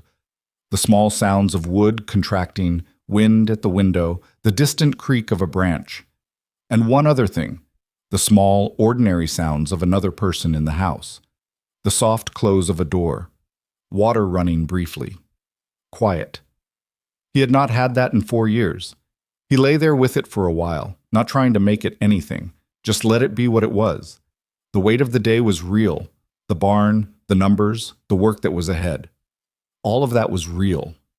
But underneath it, or alongside it, there was something that was not grief and was not worry and was not the exhausted relief of a crisis temporarily managed. He fell asleep before he'd finished deciding what it was. In the morning, he came downstairs at 5:30 to find the coffee already made.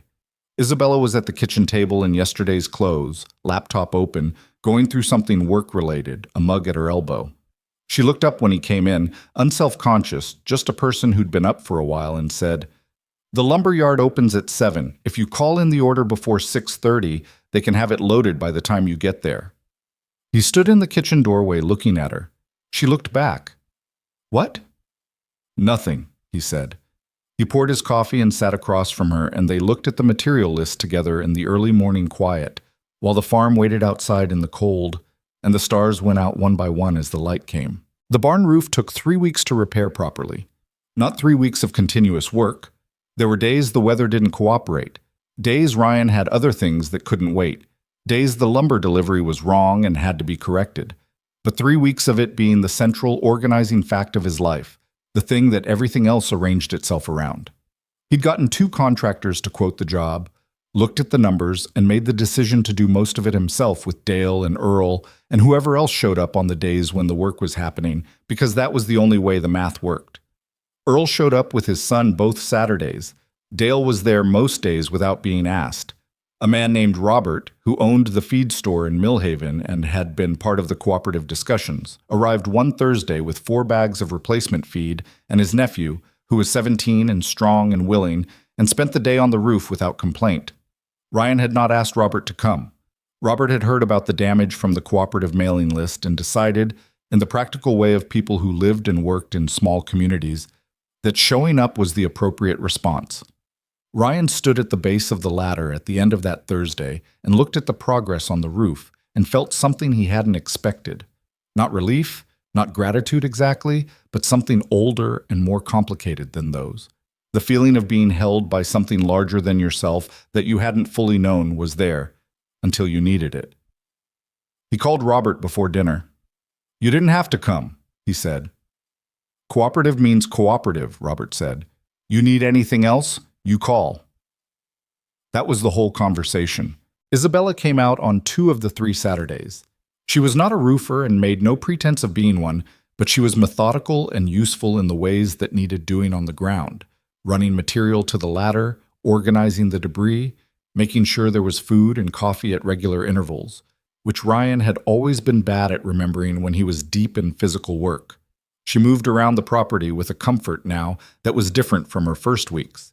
She knew where things were kept, she knew who Dale was, and who Earl was. She knew not to park near the east water trough, because the ground there went soft in wet weather, and she'd learned that the hard way in November.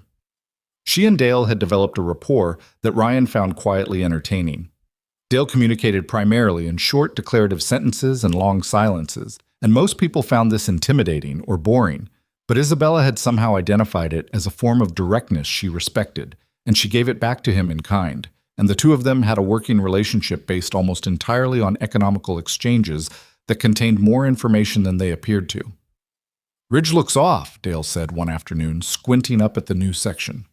2 degrees, Isabella said. She'd been holding the measuring reference. "Within tolerance for that span." Dale looked at it. He said, which was approval. Ryan watched this from 6 feet away and said nothing. By the 3rd week, the barn was structurally sound. Not finished. There was interior work still, the replacement of some interior bracing, the installation of new drainage along the north wall, but the roof was sealed, the wall was rebuilt, and the worst of the vulnerable period was over. Ryan stood inside the repaired section on a Wednesday afternoon and ran his hand along the new timber and felt the particular satisfaction of a thing that had been broken and was now provisionally whole. He was aware of what it had cost, not just money, though the money was real, and the gap between what he'd been able to spend and what a full professional repair would have cost was visible in a few places that he'd have to address later. But the effort of people, the hours Dale and Earl had given without asking anything back, the days Isabella had driven 3 hours and worked alongside him without making it anything more than what it was, just a person helping another person fix a broken thing. He thought about what she'd said to him in the equipment shed weeks ago. "Do you know what it costs to build something like this? Not in money, in spine." He thought she understood it now, if she hadn't before. Not as a concept, but as a physical fact, the weight of it in her hands. The cooperative had its first official meeting at the end of February in the community room of the Millhaven Town Library, a room that was used for voting and school board meetings and the occasional funeral reception, with folding tables and chairs and fluorescent lighting that did nothing favors. 7 farm operations were represented, a total of 9 people including Ryan, Dale, and Robert. Isabella was there in her professional capacity, presenting the finalized structure with a clarity and thoroughness that Ryan had come to expect from her, but that clearly impressed some of the others who hadn't seen her work before. Earl sat beside Ryan and watched Isabella field questions from the older farmers with the kind of patient, specific competence that didn't try to oversell itself, and leaned over after the 3rd question and said quietly, "She's good." "Yeah," Ryan said. "How long has this been going on?" "The cooperative has been—" "Ryan!" Ryan looked at his coffee cup. "Since September," he said. Earl nodded slowly. "Does she know that?" Ryan didn't answer, which was itself an answer, and Earl let it go with the discretion of a man who had been married for 31 years and knew when to stop talking. The meeting ended with all 7 operations agreeing to the cooperative structure and a schedule for the formal signing. There was food afterward, potluck, the way these things worked. Everyone had brought something. And the room loosened from meeting formality into the easier mode of neighbors in a room together. Ryan watched Isabella move through those conversations, watching her shift registers naturally, talking logistics with Robert, listening to an older farmer named Gus talk about a soil issue he'd been managing, laughing at something Dale said that was not, objectively, funny to anyone who didn't know Dale well enough to understand the context. She was at home in the room, not in the way she was at home in a boardroom. That was a different kind of ease, the practiced ease of professional mastery. This was something else, the ease of someone who had found something they hadn't known they were looking for and were still in the early stage of realizing it. Ryan watched her and felt the thing he'd been sitting with for weeks resolve itself, slightly, into something more specific. Not the full answer, not yet, but the edges of one. March came in cool and changeable, the way March does. A warm day that made you think it was turning, then 3 days of cold that reminded you it was still winter's ground. The farm began to stir out of dormancy. Ryan started the prep work for spring planting, the soil testing and the scheduling and the ordering of seed that all needed to happen before the ground was ready for it. The cooperative's shared purchasing power was already showing concrete results. Seed prices for the cooperative's participating farms were meaningfully lower than they'd have been individually, and the shared equipment pool meant Ryan could access a planter he'd never have been able to afford on his own. The economics were changing, slowly, carefully, but changing. He and Isabella talked on the phone most days now, which had happened gradually without either of them marking the moment it started. Sometimes it was about the cooperative, sometimes about something Ava had done that he wanted to tell someone who would understand why it mattered, sometimes about things that were neither, things she'd seen on a trip, things he'd read, disagreements that were more interesting than conclusive. She was in Chicago for 4 days in early March, a series of meetings at the company's main office, and on the second day she called him at 9 in the evening, and he could hear in her voice the particular flatness that accumulated when she'd been managing people all day. "Bad day?" he asked. "Interesting day," she said, which he'd learned was her version of bad day. "We have a VP who's been running a quiet campaign against a proposed restructuring, and it came to a head today in a way that required management." "Did you fire him?" "Not today, but the next 30 days are going to be the answer to that question." "How do you feel about it?" A pause. "That's a question my board wouldn't ask." "I'm not your board." "No," she said. "You're not." A moment. "I feel tired. I feel like I've been in a room full of people protecting their positions for 8 hours, and I'd like to be somewhere that doesn't work that way." "Tell me about the meeting," he said. "Why?" "Because you probably haven't said out loud what you actually think about it, and that's making it worse." She was quiet for a moment, and then she talked. Not the managed version, not the board presentation, the real one, with the frustration and the uncertainty, and the one decision she wasn't sure she'd handled correctly, the moment in the afternoon where she'd said something that had closed a door she might have wanted to leave open, and she wasn't sure if it was right or just final. She talked for 20 minutes, and he listened, not solving, not advising, just receiving it. At the end, she was quiet. "Thank you," she said. "You do it for me," he said. "I know." A pause. "How's the South Field prep?" "Soil tests came back better than I expected. Going to try a cover crop rotation in the east section this year." "The legume mix?" "That's the one." "You were debating that in January." "I was," he said. "You remember that?" "I was there," she said. "I was paying attention." He leaned against the kitchen counter and looked at the dark window. "When are you back?" he said. "Thursday afternoon." "Ava's got a science fair project due Friday. She's been building something with cardboard and what appears to be half the glitter in the county. She'd want you to see it." A beat of silence. "I'll come Thursday night," Isabella said.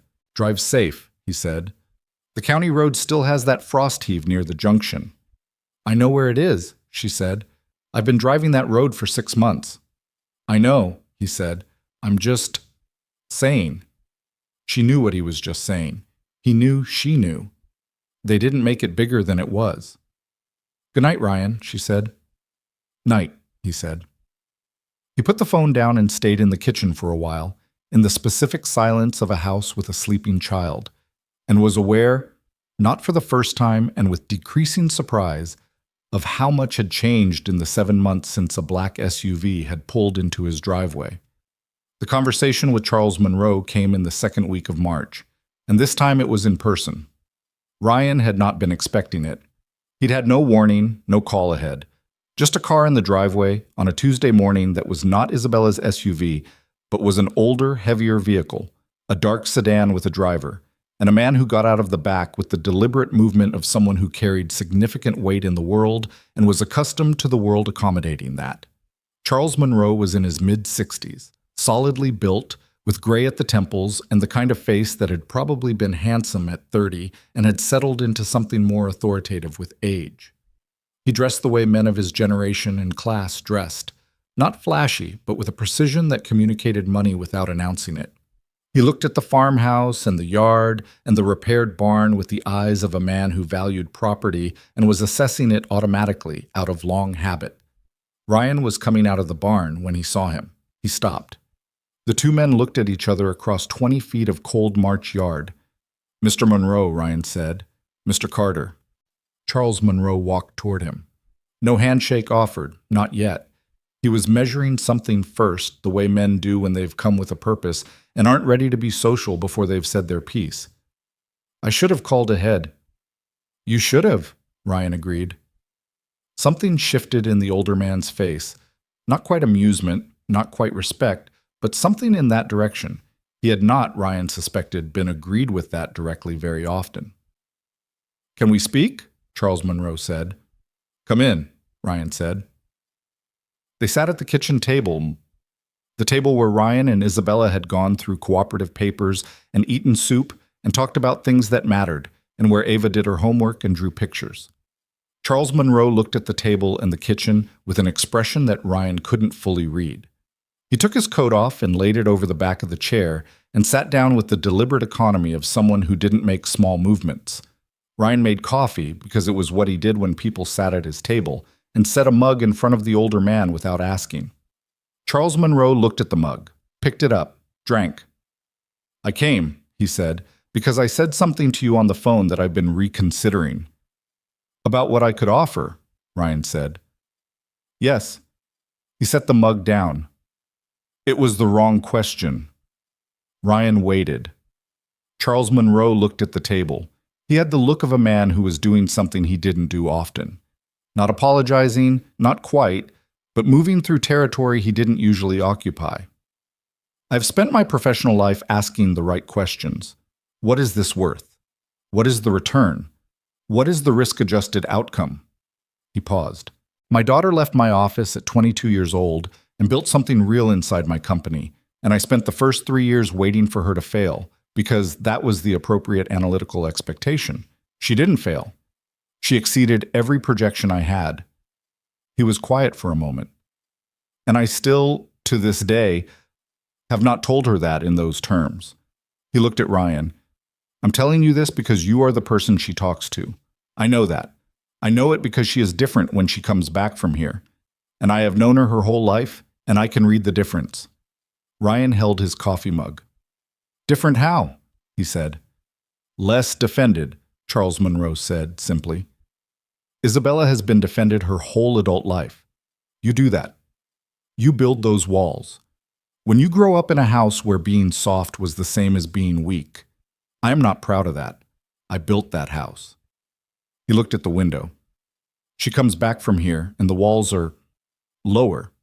She's more direct about things that aren't professional. She volunteers information about herself. She laughs differently." He paused. I hadn't heard her laugh that way since she was about 8 years old. Ryan sat with this. "Why are you telling me this?" he said. Not hostile, genuine. Charles Monroe looked at him steadily. "Because when I called you in January, I was asking the wrong question, and you knew it and told me so, and I didn't fully accept that until I'd thought about it for 6 weeks. He picked up the mug again. "The right question isn't what you can offer her. The right question is what you are to each other. And I don't have visibility on that. Only the two of you do." Ryan started. "I'm not asking you to define it," the older man said. "That's not why I'm here. I'm here because—" He stopped, set down the mug. "I am here because I owe you an apology for the tone of that call, and because I owe my daughter a great many things that I have not yet given her, and this is the only part of that debt I can pay today." The kitchen was quiet.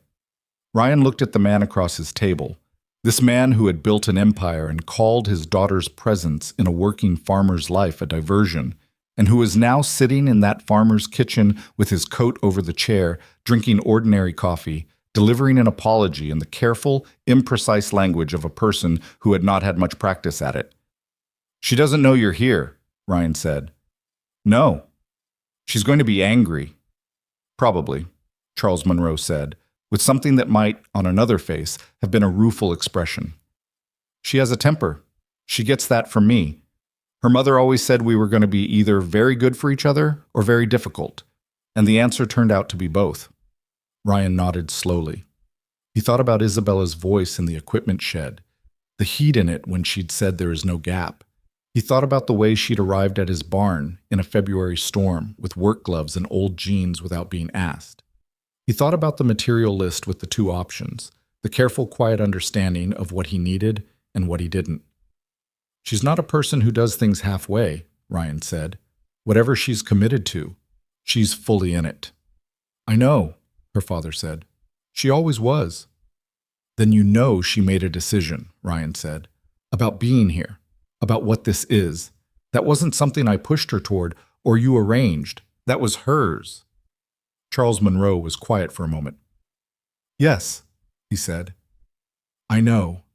Then maybe what she needs from you, Ryan said carefully, isn't analysis. It's just permission. Not that she requires it, but it means something, even when it's not required. The older man looked at him for a long moment. You're direct, he said. You said you respected that. I did. Charles Monroe picked up his coat. I do. He stood up. I have a meeting in the city at 4. I need to drive back. Ryan stood too. At the door, Charles Monroe paused and looked out at the repaired barn, the equipment yard, the south field where the soil was beginning to show the green suggestion of cover crop growth. You built this yourself, he said. With help, Ryan said. Still. The older man looked at it for another moment. There's something to that. He walked to his car. His driver had been waiting, apparently unperturbed by the unscheduled stop, and opened the door. Charles Monroe paused before getting in. Tell my daughter. He stopped, started again. Tell her that I asked after her project, the cooperative. Tell her I've read the structure and it's well designed. It was, Ryan understood, the most natural compliment the man knew how to give. I'll tell her, Ryan said. The sedan pulled out of the driveway and turned toward the county road. Ryan stood on the porch for a while after it left. He didn't know what to make of Charles Monroe, not entirely. The man was complicated in the way people were when they'd spent a long time being very good at one thing and had let other things atrophy. He was not warm, not in any natural sense, but he had driven out to a farm in the middle of a Tuesday and sat at a stranger's kitchen table and done something that had clearly cost him something, and that was not nothing. Ryan went back to work. Isabella arrived Thursday evening, as she'd said, and Ava was waiting at the window, which she claimed was not waiting. She was just reading near the window, an assertion that required the reader to ignore the fact that she was not actually reading and had been at the window for 11 minutes before the headlights appeared. She came in with cold cheeks and a small grocery bag and asked immediately about the science project, and Ava took her by the hand and led her to the living room where the project had colonized approximately 40% of the floor space. Ryan stood in the kitchen doorway and watched Ava explain the project. It was a model of the water cycle, ambitious in scope, involving the cardboard and the catastrophic quantity of glitter, and also a small pump he'd helped her rig to create a water circulation effect, and watched Isabella crouch down to Ava's eye level and ask questions about the science, real questions, questions that came from actually understanding the water cycle and being curious about how a 7-year-old had interpreted it. He told her about her father's visit after Ava was in bed. She was at the kitchen table, both hands around her tea mug, and he watched her face move through several things when he said it. The initial flash of anger controlled almost immediately the complicated thing underneath it that was harder to read. He came here, she said. It wasn't quite a question. Tuesday morning. He didn't tell me. I know. He said you'd be angry. I'm not angry. She looked at the table. I don't know what I am. A pause. What did he say? Ryan told her as accurately as he could, not softening it, not adding to it, just what had been said at the table in the plain language it had been said in. He told her about the apology, such as it was, about what her father had said about the walls coming down, about the laughter. Isabella was quiet for a long time when he finished. He said I laugh differently, she said. He did. What does that even... She stopped. Her thumb moved against the mug, the small private gesture. He has never said anything like that to me, in my whole life. I know, Ryan said. I think that's why he said it to me instead. She looked up. He doesn't know how to say it to you, Ryan said. He knows it. He hasn't built that particular road yet, so he said it to me because I was available. He paused. For what it's worth. She looked at him with eyes that were not quite wet, but were not far from it, which he'd never seen before. And she clearly knew it because she blinked and looked away and took a slow breath. He told me to tell you the cooperative structure is well designed, Ryan said. He said he'd read it. She made a sound that was half laugh, half something else. That's his version of, yeah, Ryan said. I know. She was quiet. The kitchen settled around them. The small sounds, the warmth, the last of March outside the window with its ambiguous light. Ryan, she said. Yeah. I need to tell you something. He waited. I've been offered the position of Group CEO, she said. Not just Monroe Capital, the full group. All holdings, all subsidiaries. My father is moving to a chairman role. She kept her eyes on the table. It's what I've been working toward for 10 years.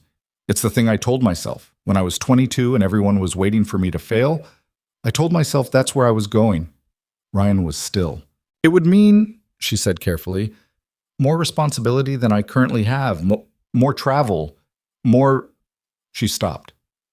My father's offices are primarily in Chicago and New York. The role is based there. The kitchen was very quiet. When do you have to decide? Ryan said. The end of April. He nodded slowly. He looked at the table and thought about what he'd been building here, quietly, carefully, without naming it, the shape of it, the weight. Is it what you want? He asked. I don't know, she said, and there was something raw in it, the sound of someone telling the truth about something they'd been manufacturing certainty around. I thought I knew. It was the clearest thing I had, and then... She didn't finish the sentence, but she looked at him when she didn't finish it, and the look was its own completion. You don't have to decide tonight, he said. No, she said, but I have to decide. I know. They sat with it, the thing between them, not avoiding it now, not moving toward it yet, but not pretending it wasn't there. Outside, March was doing what March does, unable to commit to either season, caught between what it had been and what it was becoming, the ground soft and cold and full of things that hadn't surfaced yet. Ryan reached across the table and put his hand over hers, the one around the mug. Just that. No further. She looked at his hand on hers, then at him. I'm not going to tell you what to do, he said. I wouldn't. It's not... I know, she said. But I want you to know, he said slowly, that what's here, what's been here, that doesn't go away because you take a job in Chicago. It's not that fragile. She looked at him. And I want you to know, he said even slower, aware of his own voice in the quiet kitchen, that I stopped, a while ago. I stopped pretending that this was something other than what it is. Isabella did not look away. What is it? She said. Quiet. Not a challenge. The real question. Something I didn't expect, he said. Something I'm not done figuring out. But something that I don't want to figure out on my own. She turned her hand under his, slowly, until her fingers were interlaced with his on the table. She didn't say anything. She didn't need to. They sat like that for a while in the kitchen that had seen so many of their ordinary hours, the soup and the spreadsheets and the bad carrot chopping and the school project and the storm paperwork and all of it. And outside the March night held its uncertain cold, not winter and not spring, waiting to become what it was going to become. Ryan Carter, who had spent 4 years with his full weight on his own 2 feet, felt the particular and terrifying relief of someone who was, for the first time in a long time, leaning slightly. It was not comfortable. He was not built for comfortable, but it was real, and he had always preferred real. April came the way it always did, with the smell of turned earth and something insistent underneath the cold that refused to be ignored. Ryan was in the South Field on the first Tuesday of the month, doing the kind of work that required most of his body and not much of his mind, which meant his mind went where it wanted. It wanted, lately, to go to the same place. He'd gotten good at not letting it stay there too long. He had a field to prep and a planning schedule that didn't wait for a man to sort out his interior life. And the discipline of physical work had always been the thing that kept him honest, kept the thinking clean, kept the feeling from running out ahead of what was actually true. What was actually true was that Isabella had 3 weeks left to give her answer. She hadn't brought it up again since the night in March when she'd told him, when they'd sat with their hands on the table and said the things that needed saying without fully resolving them. They'd talked every day since then. She'd come out 2 weekends. They'd taken Ava to see a traveling natural history exhibit in Mill Haven that had a section on marine ecosystems, and had watched Ava stand in front of a display about octopus intelligence for so long that a museum volunteer had come over to see if she was all right.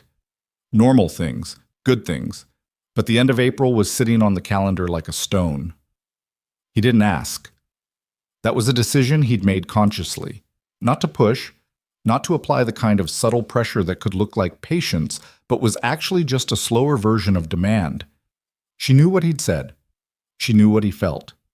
The rest was hers. That was harder than it sounded. Ryan Carter was not, by nature, a man who waited passively for outcomes. He was a man who looked at a problem and worked toward a solution, who took broken things and fixed them, who faced a storm head-on and did what could be done and accepted what couldn't. Waiting for another person to decide something, being one of the variables in someone else's equation, was not terrain he was comfortable in. But he'd learned something in the past 7 months that he hadn't known he needed to learn, which was that not every situation responded to effort. Some things had to be left room to become themselves. You could hold space for them. You couldn't drive them. He worked the field until his back told him he'd been at it long enough, and then he walked in and made coffee and called Ava's school to confirm pickup time, and the day moved forward the way days do when you're waiting for something, one ordinary hour at a time. Isabella, for her part, was going through the most difficult month she could remember in recent professional history, which was saying something, because her professional history contained multitudes. The VP situation had resolved itself in the way she'd suspected it would. The man had resigned before she'd had to fire him, which was cleaner but left a reorganization gap she hadn't fully planned for. The group CEO transition was generating the kind of internal politics that major structural changes always generated. People repositioning themselves, alliances shifting, a board member who had been supportive for 3 years suddenly requiring a great deal more management than before. She was in the middle of it all, the still point that everything rotated around, and she was doing it well. She was always doing it well. That was the one thing she'd never doubted about herself. But she was doing it while also carrying the other thing, the quieter thing, the thing that didn't have a term sheet. She thought about Ryan's farm at strange moments. In the middle of a board presentation, she'd think about the water pressure dropping when the irrigation ran. In a negotiation, she'd see, briefly, the kitchen table and the old kettle and Ava's drawings stuck to the refrigerator with magnets. She thought about the way he'd told her, without ceremony or decoration, "I stopped pretending this is something other than what it is," and the way those words had gone into her like something settling into the right place after a long time being slightly wrong. She thought about what taking the group CEO position fully meant. The title she'd told herself at 22 was the destination, the thing she'd organized her entire adult life around reaching, and she thought about what her father had said, or hadn't said, for decades, and the particular loneliness of being excellent in a room full of people, and about a man who had looked at her on their second meeting and said, "When's the last time you sat still?" as if it was the most natural question in the world. She thought about Ava. She thought about this with a kind of careful tenderness that she didn't examine too directly because it felt too large and too delicate to look at straight on. A small girl who named stuffed octopi after things she loved, who drew pictures of what she saw and meant it, who had in 7 months wound herself around something in Isabella's chest without apparent effort and without asking permission. She had not expected that. She had gone to a farm in September thinking she was managing a business errand, and somehow she had ended up here, in April, understanding that the question she needed to answer was not about a job title. She called her father on a Wednesday evening. Not unusual. They talked business regularly, always had, but this call was different, and they both knew it from the first minute. "Dad," she said, when the professional catch-up had wound down, "Ryan told me you went to the farm." A brief silence. "I thought he might." "You should have told me." "Yes," he said. "I should have." She was quiet for a moment. This was the thing about her father. When he was wrong and knew it, he said so without elaboration, which was both the best and most frustrating thing about him. "What he told me you said," she started, and then stopped because she didn't know exactly how to say the next part. You don't normally." "No," her father said. "I don't." "Why did you say it to him?" "Because he's the kind of man you can say things to without them being misused," Charles Monroe said. "I've met a handful of those in my life. They're rare." Isabella sat in her Chicago hotel room with the phone against her ear and looked at the city outside the window. The lights, the motion, the enormous productive noise of it, and thought about a farm kitchen and a man who said what he thought and meant what he said and didn't require anything from her except that she be honest. "I've been trying to figure out what I want," she said. "The group position is yours," her father said. "It will always be yours. That decision is not time-sensitive in the way it's been framed." She stilled. "You moved the deadline." "I adjusted the timeline. The operational transition can accommodate more flexibility than the original proposal suggested." "You did that?" "I did it because you needed room to think without a gun to your head," he said, and there was something in his voice that was not his boardroom voice and not his chairman voice, and was something older and less practiced. "You've always thought better when you have room. I should have given you more of it a long time ago." Isabella pressed her hand flat against her sternum, against the tightness there. "Dad," she said. "Don't make it bigger than it is," he said, with his usual deflection, but there was a roughness at the edge of it. "It is pretty big," she said. A pause. "Yes," he said. "I know." They stayed on the line a little longer, talking about things that were easier, and when she hung up, she sat for a long time in the quiet of the hotel room and let herself feel, fully, the accumulated weight of what the last 7 months had actually done to her. Not to her schedule or her company or her professional trajectory, but to the internal geography she'd built so carefully over so many years. The walls her father had named. The defended places. She thought about what it meant that she'd gone to a farm to arrange a business marriage and had ended up instead learning how to fix fence posts and hold her ground and accept that some things couldn't be managed into place. She thought about what it meant that a 7-year-old had drawn her picture on a piece of paper and her father had folded it and put it in the drawer where he kept the things that mattered. She knew what she wanted. She'd known for a while.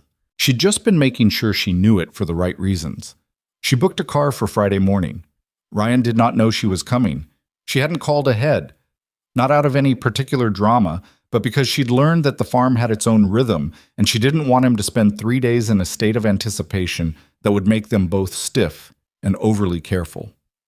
She wanted to arrive the way she'd learned to arrive over these months, as herself, without preparation, and let whatever needed to happen in the ordinary way of things.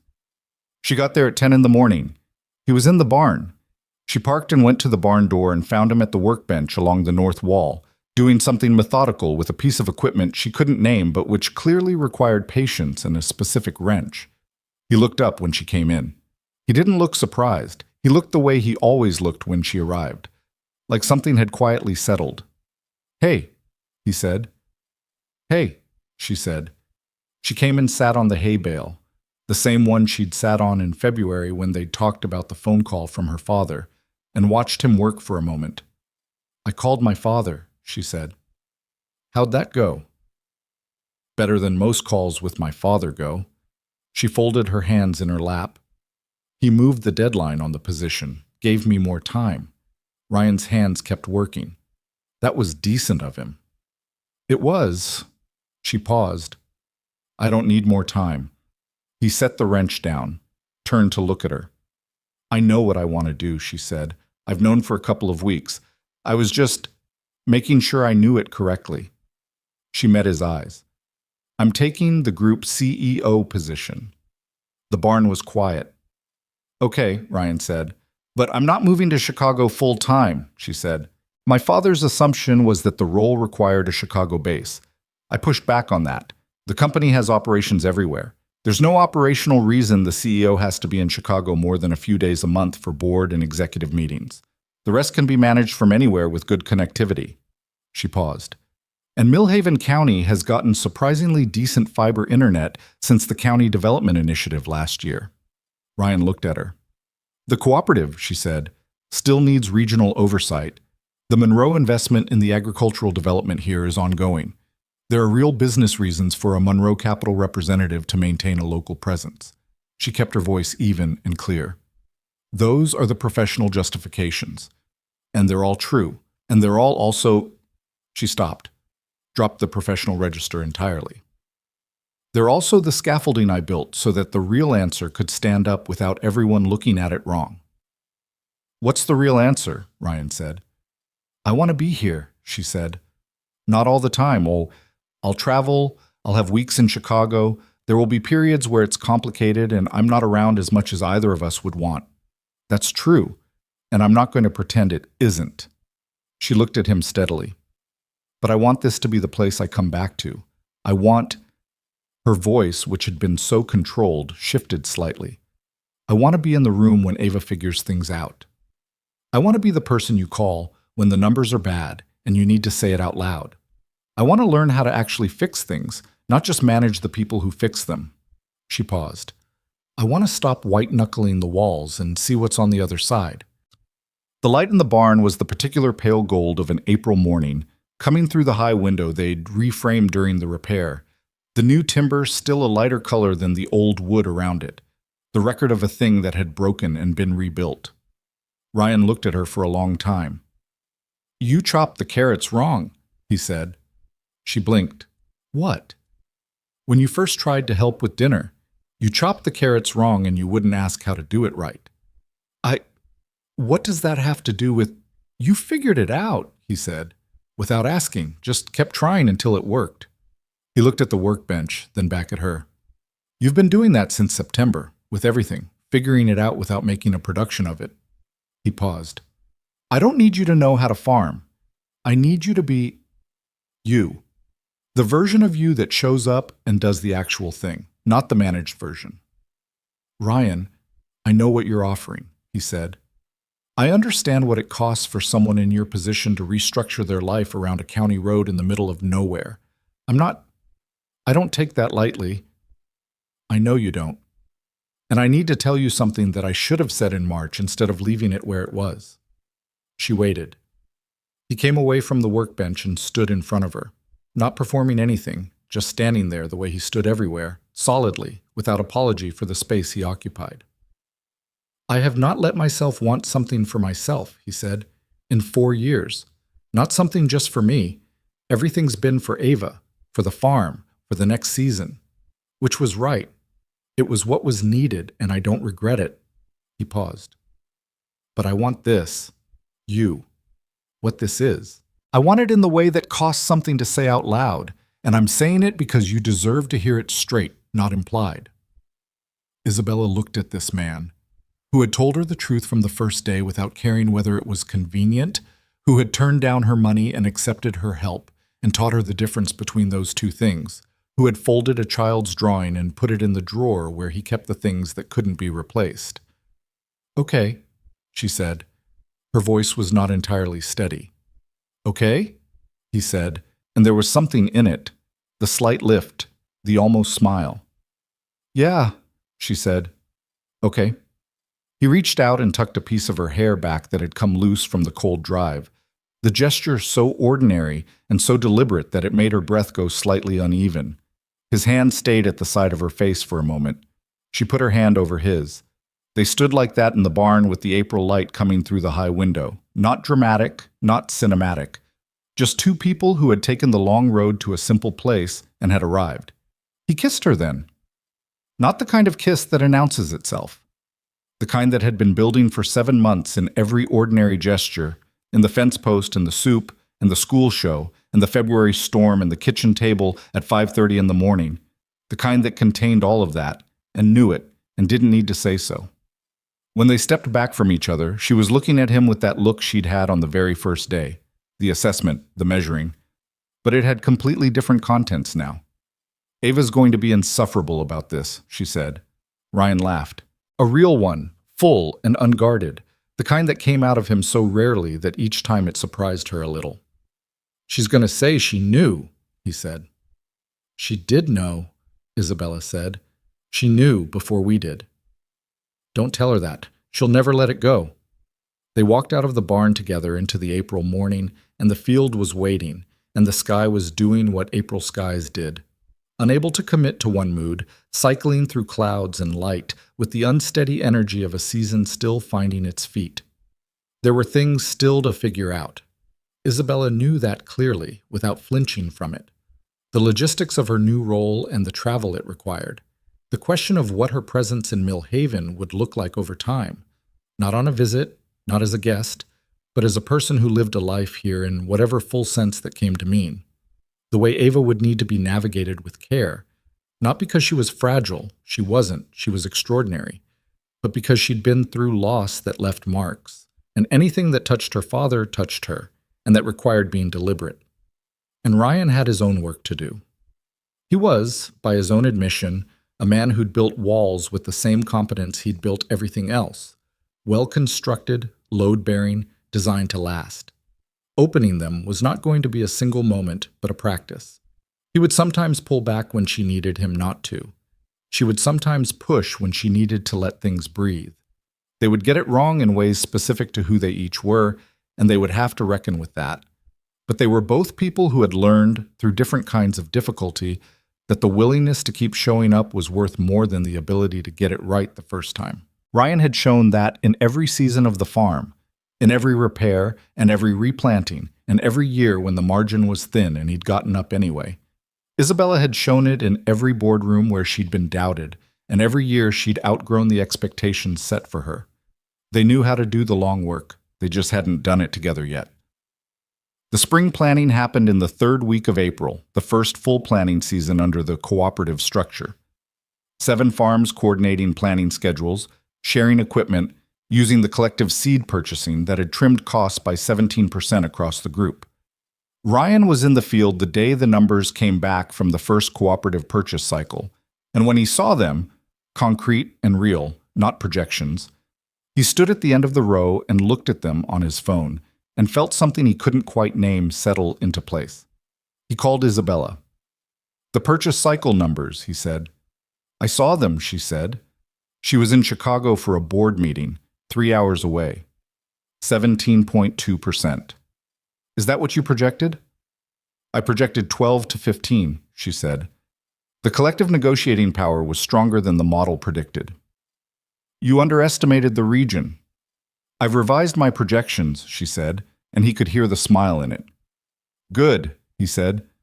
"How's the South Field?" "Getting there," he said. He looked out across it. The turned earth, the early green of the cover crop in the sections he'd left, the particular beauty of land that was being actively worked toward something. "It's good land." "I know," she said. "I've been looking at it for 7 months." He smiled at the field. She was 3 hours away in a boardroom, and he was standing in mud, and they were talking about soil, and it was, he thought, exactly the conversation they were supposed to be having. "Come back Friday?" he said. "I'll be there by 6, she said. Ava took the news of her father and Isabella with the composed satisfaction of someone whose hypothesis had been confirmed by rigorous data. She did not say, "I knew it," exactly, but she did say when Ryan sat her down to talk about it, "I drew the picture in January," as if this were sufficient explanation of the causal chain. "You drew the picture because you saw us at the table," Ryan said. "I drew what I saw," Ava said, "and I saw what was happening." She looked at her father with the particular expression that occasionally reminded him, so sharply it hurt, of Sarah, that combination of directness and kindness that didn't need to be sharp because it was already so clear. "Is she going to stay?" "She's going to be here a lot," Ryan said. "It won't be every day. She has a big job, she travels, but she wants to be here." Ava considered this with appropriate gravity. "Edgar will need a bigger shelf," she said finally, "if she's bringing more animals." "I think we can manage that," Ryan said. Ava nodded. Then she got up and went to find Isabella, who was on the porch going through something on her laptop, and sat down next to her without ceremony and asked her if she wanted to come to the library on Saturday because they were having a program about amphibians, and Ava had already read 2 books about amphibians, so she could explain things if Isabella got confused. Isabella looked at this child, 7 years old and already so fully herself, already so certain of what she wanted to understand and how to offer it, and felt with great clarity that she had not understood what she was walking into when she'd driven down this county road in September, and that she was profoundly glad she'd come anyway. "I'd really like that," Isabella said. "Good," Ava said, and went back inside, her point made. The community celebration for the cooperative's first full operating season was held in June, in the town square with the gazebo, on a Saturday that gave them the kind of evening that made people say, "That's why you live here." warm and still, the light going golden and long, the kind of night that preserved itself in memory with unusual clarity. Most of the town was there. The 7 founding farms were there, and the county extension office had sent a representative. And there was a local news outlet that sent a reporter who was young and enthusiastic and wanted to do a story about rural agricultural innovation, which made Dale say something quietly sardonic to Ryan that Ryan didn't repeat. There was food, the real kind, the kind where everyone brought something and the table was a document of the region's capabilities. Mrs. Hartley's preserves, Robert's wife's pie, which had a reputation that preceded it by several counties. Someone smoked brisket that had been going since 6 in the morning. Ryan stood with a plate he was not eating from because he kept stopping to talk to people, which was a habit he had at community events. The conversations kept finding him, because he was the kind of person people sought out at these things, not because he was loud or prominent, but because he listened in a way that made people feel that what they'd said had actually landed. He saw Charles Monroe across the square. He hadn't been told the man was coming. He looked at Isabella, who was talking to the county extension representative, and had her back to the square entrance, and it was clear from her posture that she didn't know either. Charles Monroe was not comfortable at this kind of gathering.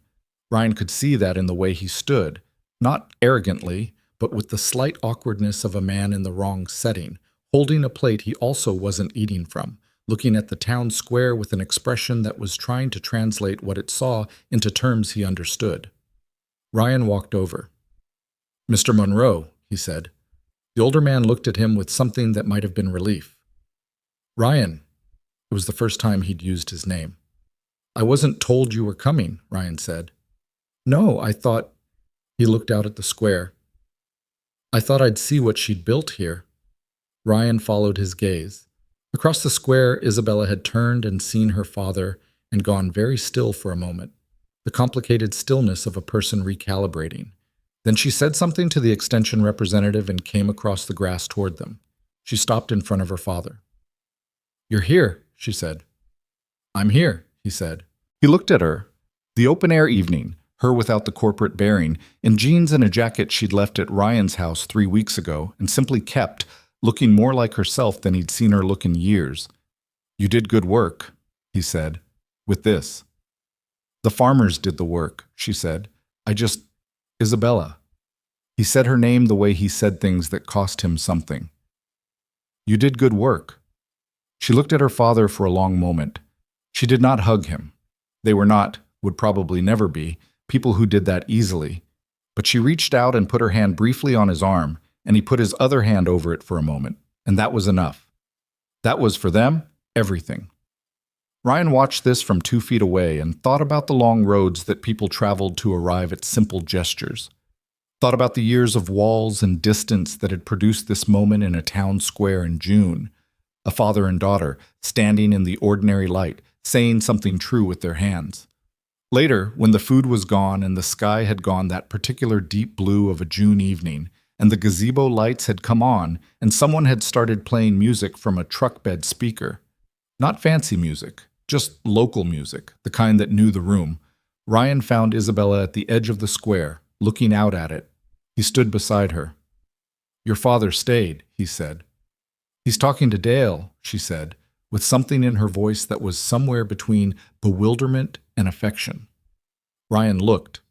Across the square, Charles Monroe and Dale were standing together, and there was no way of knowing what they were saying. But Dale was nodding in that way he nodded when he found someone worth talking to, which was rare enough to be significant. "That's either very good or very strange," Ryan said. "With those two, probably both," Isabella said.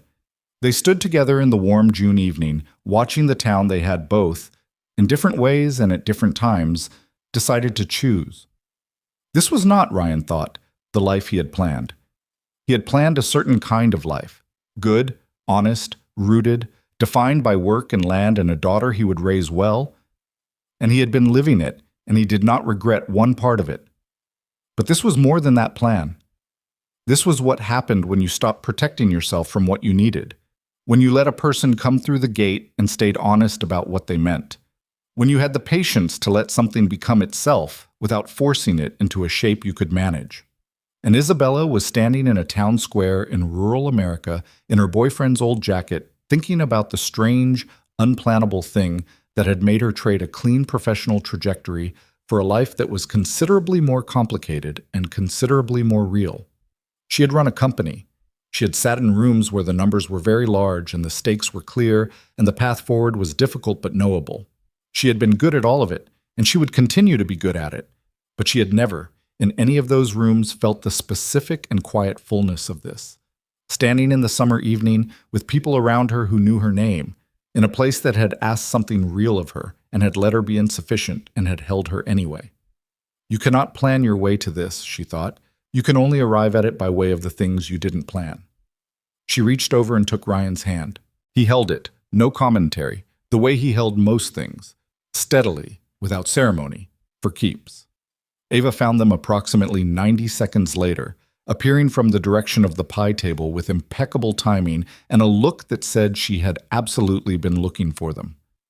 "Dale taught me how to do a two-finger whistle," she announced. "Watch." She demonstrated. It was not a clean two-finger whistle. It was an earnest attempt at one that produced a wet, chaotic sound that sent a nearby dog into a brief state of alarm. "That's something," Ryan said. "I need to practice," Ava acknowledged. She looked at their joined hands and said nothing about it, but something in her face went quiet and settled, the way a child's face settles when something they needed has been confirmed. She took Isabella's other hand. "Come see the pie table," she said. "Mrs. Hartley said she's going to teach me how to make the crust." "Right now?" Isabella said. "She's leaving at 8, Ava said, with the urgency of someone who understood that opportunities were time-limited. Isabella looked at Ryan. He tilted his head toward the pie table, the small gesture of a man who has learned to let a 7-year-old lead. She let Ava pull her across the square. Ryan watched them go, his daughter and this woman, moving through the lit evening, Ava talking with both hands the way she did when she was explaining something, Isabella listening with the full attention she'd learned to give, her head tilted, a small smile forming. He thought about September, the black SUV, the leather portfolio, the woman in the wrong boots who had stood in his driveway and looked at him like he was the problem.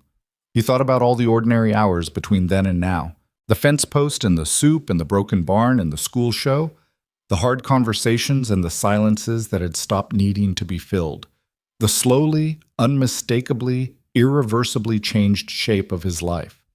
He thought about Sarah in the way he thought about her every day, not less over time, but differently, with more peace now. Not because the grief had resolved itself into something smaller, but because he had come to understand that love did not compete with itself across time.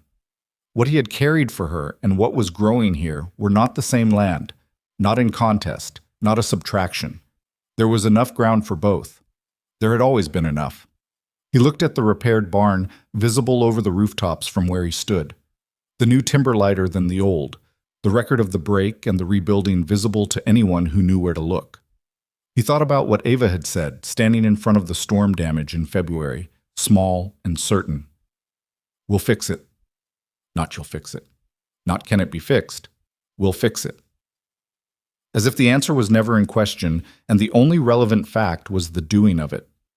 7 years old, and she already understood something that most people spend a lifetime learning. That the broken thing is not the end of the story. That what you build in the place of the break can be stronger if you're willing to do the work, if you let people hold the other end of the timber while you set it. Across the square, Ava was demonstrating the failed whistle for Mrs. Hartley, who appeared to be taking the instruction of this technique seriously. Isabella was laughing, the real laugh, the full one, the one her father had said he hadn't heard since she was 8 years old. It rose above the other sounds of the evening, clear and unguarded, and Ryan heard it from 40 feet away and felt it in the chest the way he always did, which he had completely stopped fighting. He took a slow breath of June air. He was not a man who used big words for things when small ones would do. He was not a man who made speeches or wrote the feeling down or needed to declare it to the sky. He was a man who got up every morning and worked the land and raised his daughter and met each season with what it required, and that was enough. That had always been enough, and now it was more than enough. And he was not going to ruin it by trying to make it more eloquent than it was. It was enough to stand here. It was enough to know. He crossed the square toward the pie table, toward the light and the noise, and the woman laughing, and the child who had known before anyone else did, toward the ordinary and entirely sufficient life that had grown up around him while he was busy just trying to get through it. He got there. That was all. That was everything.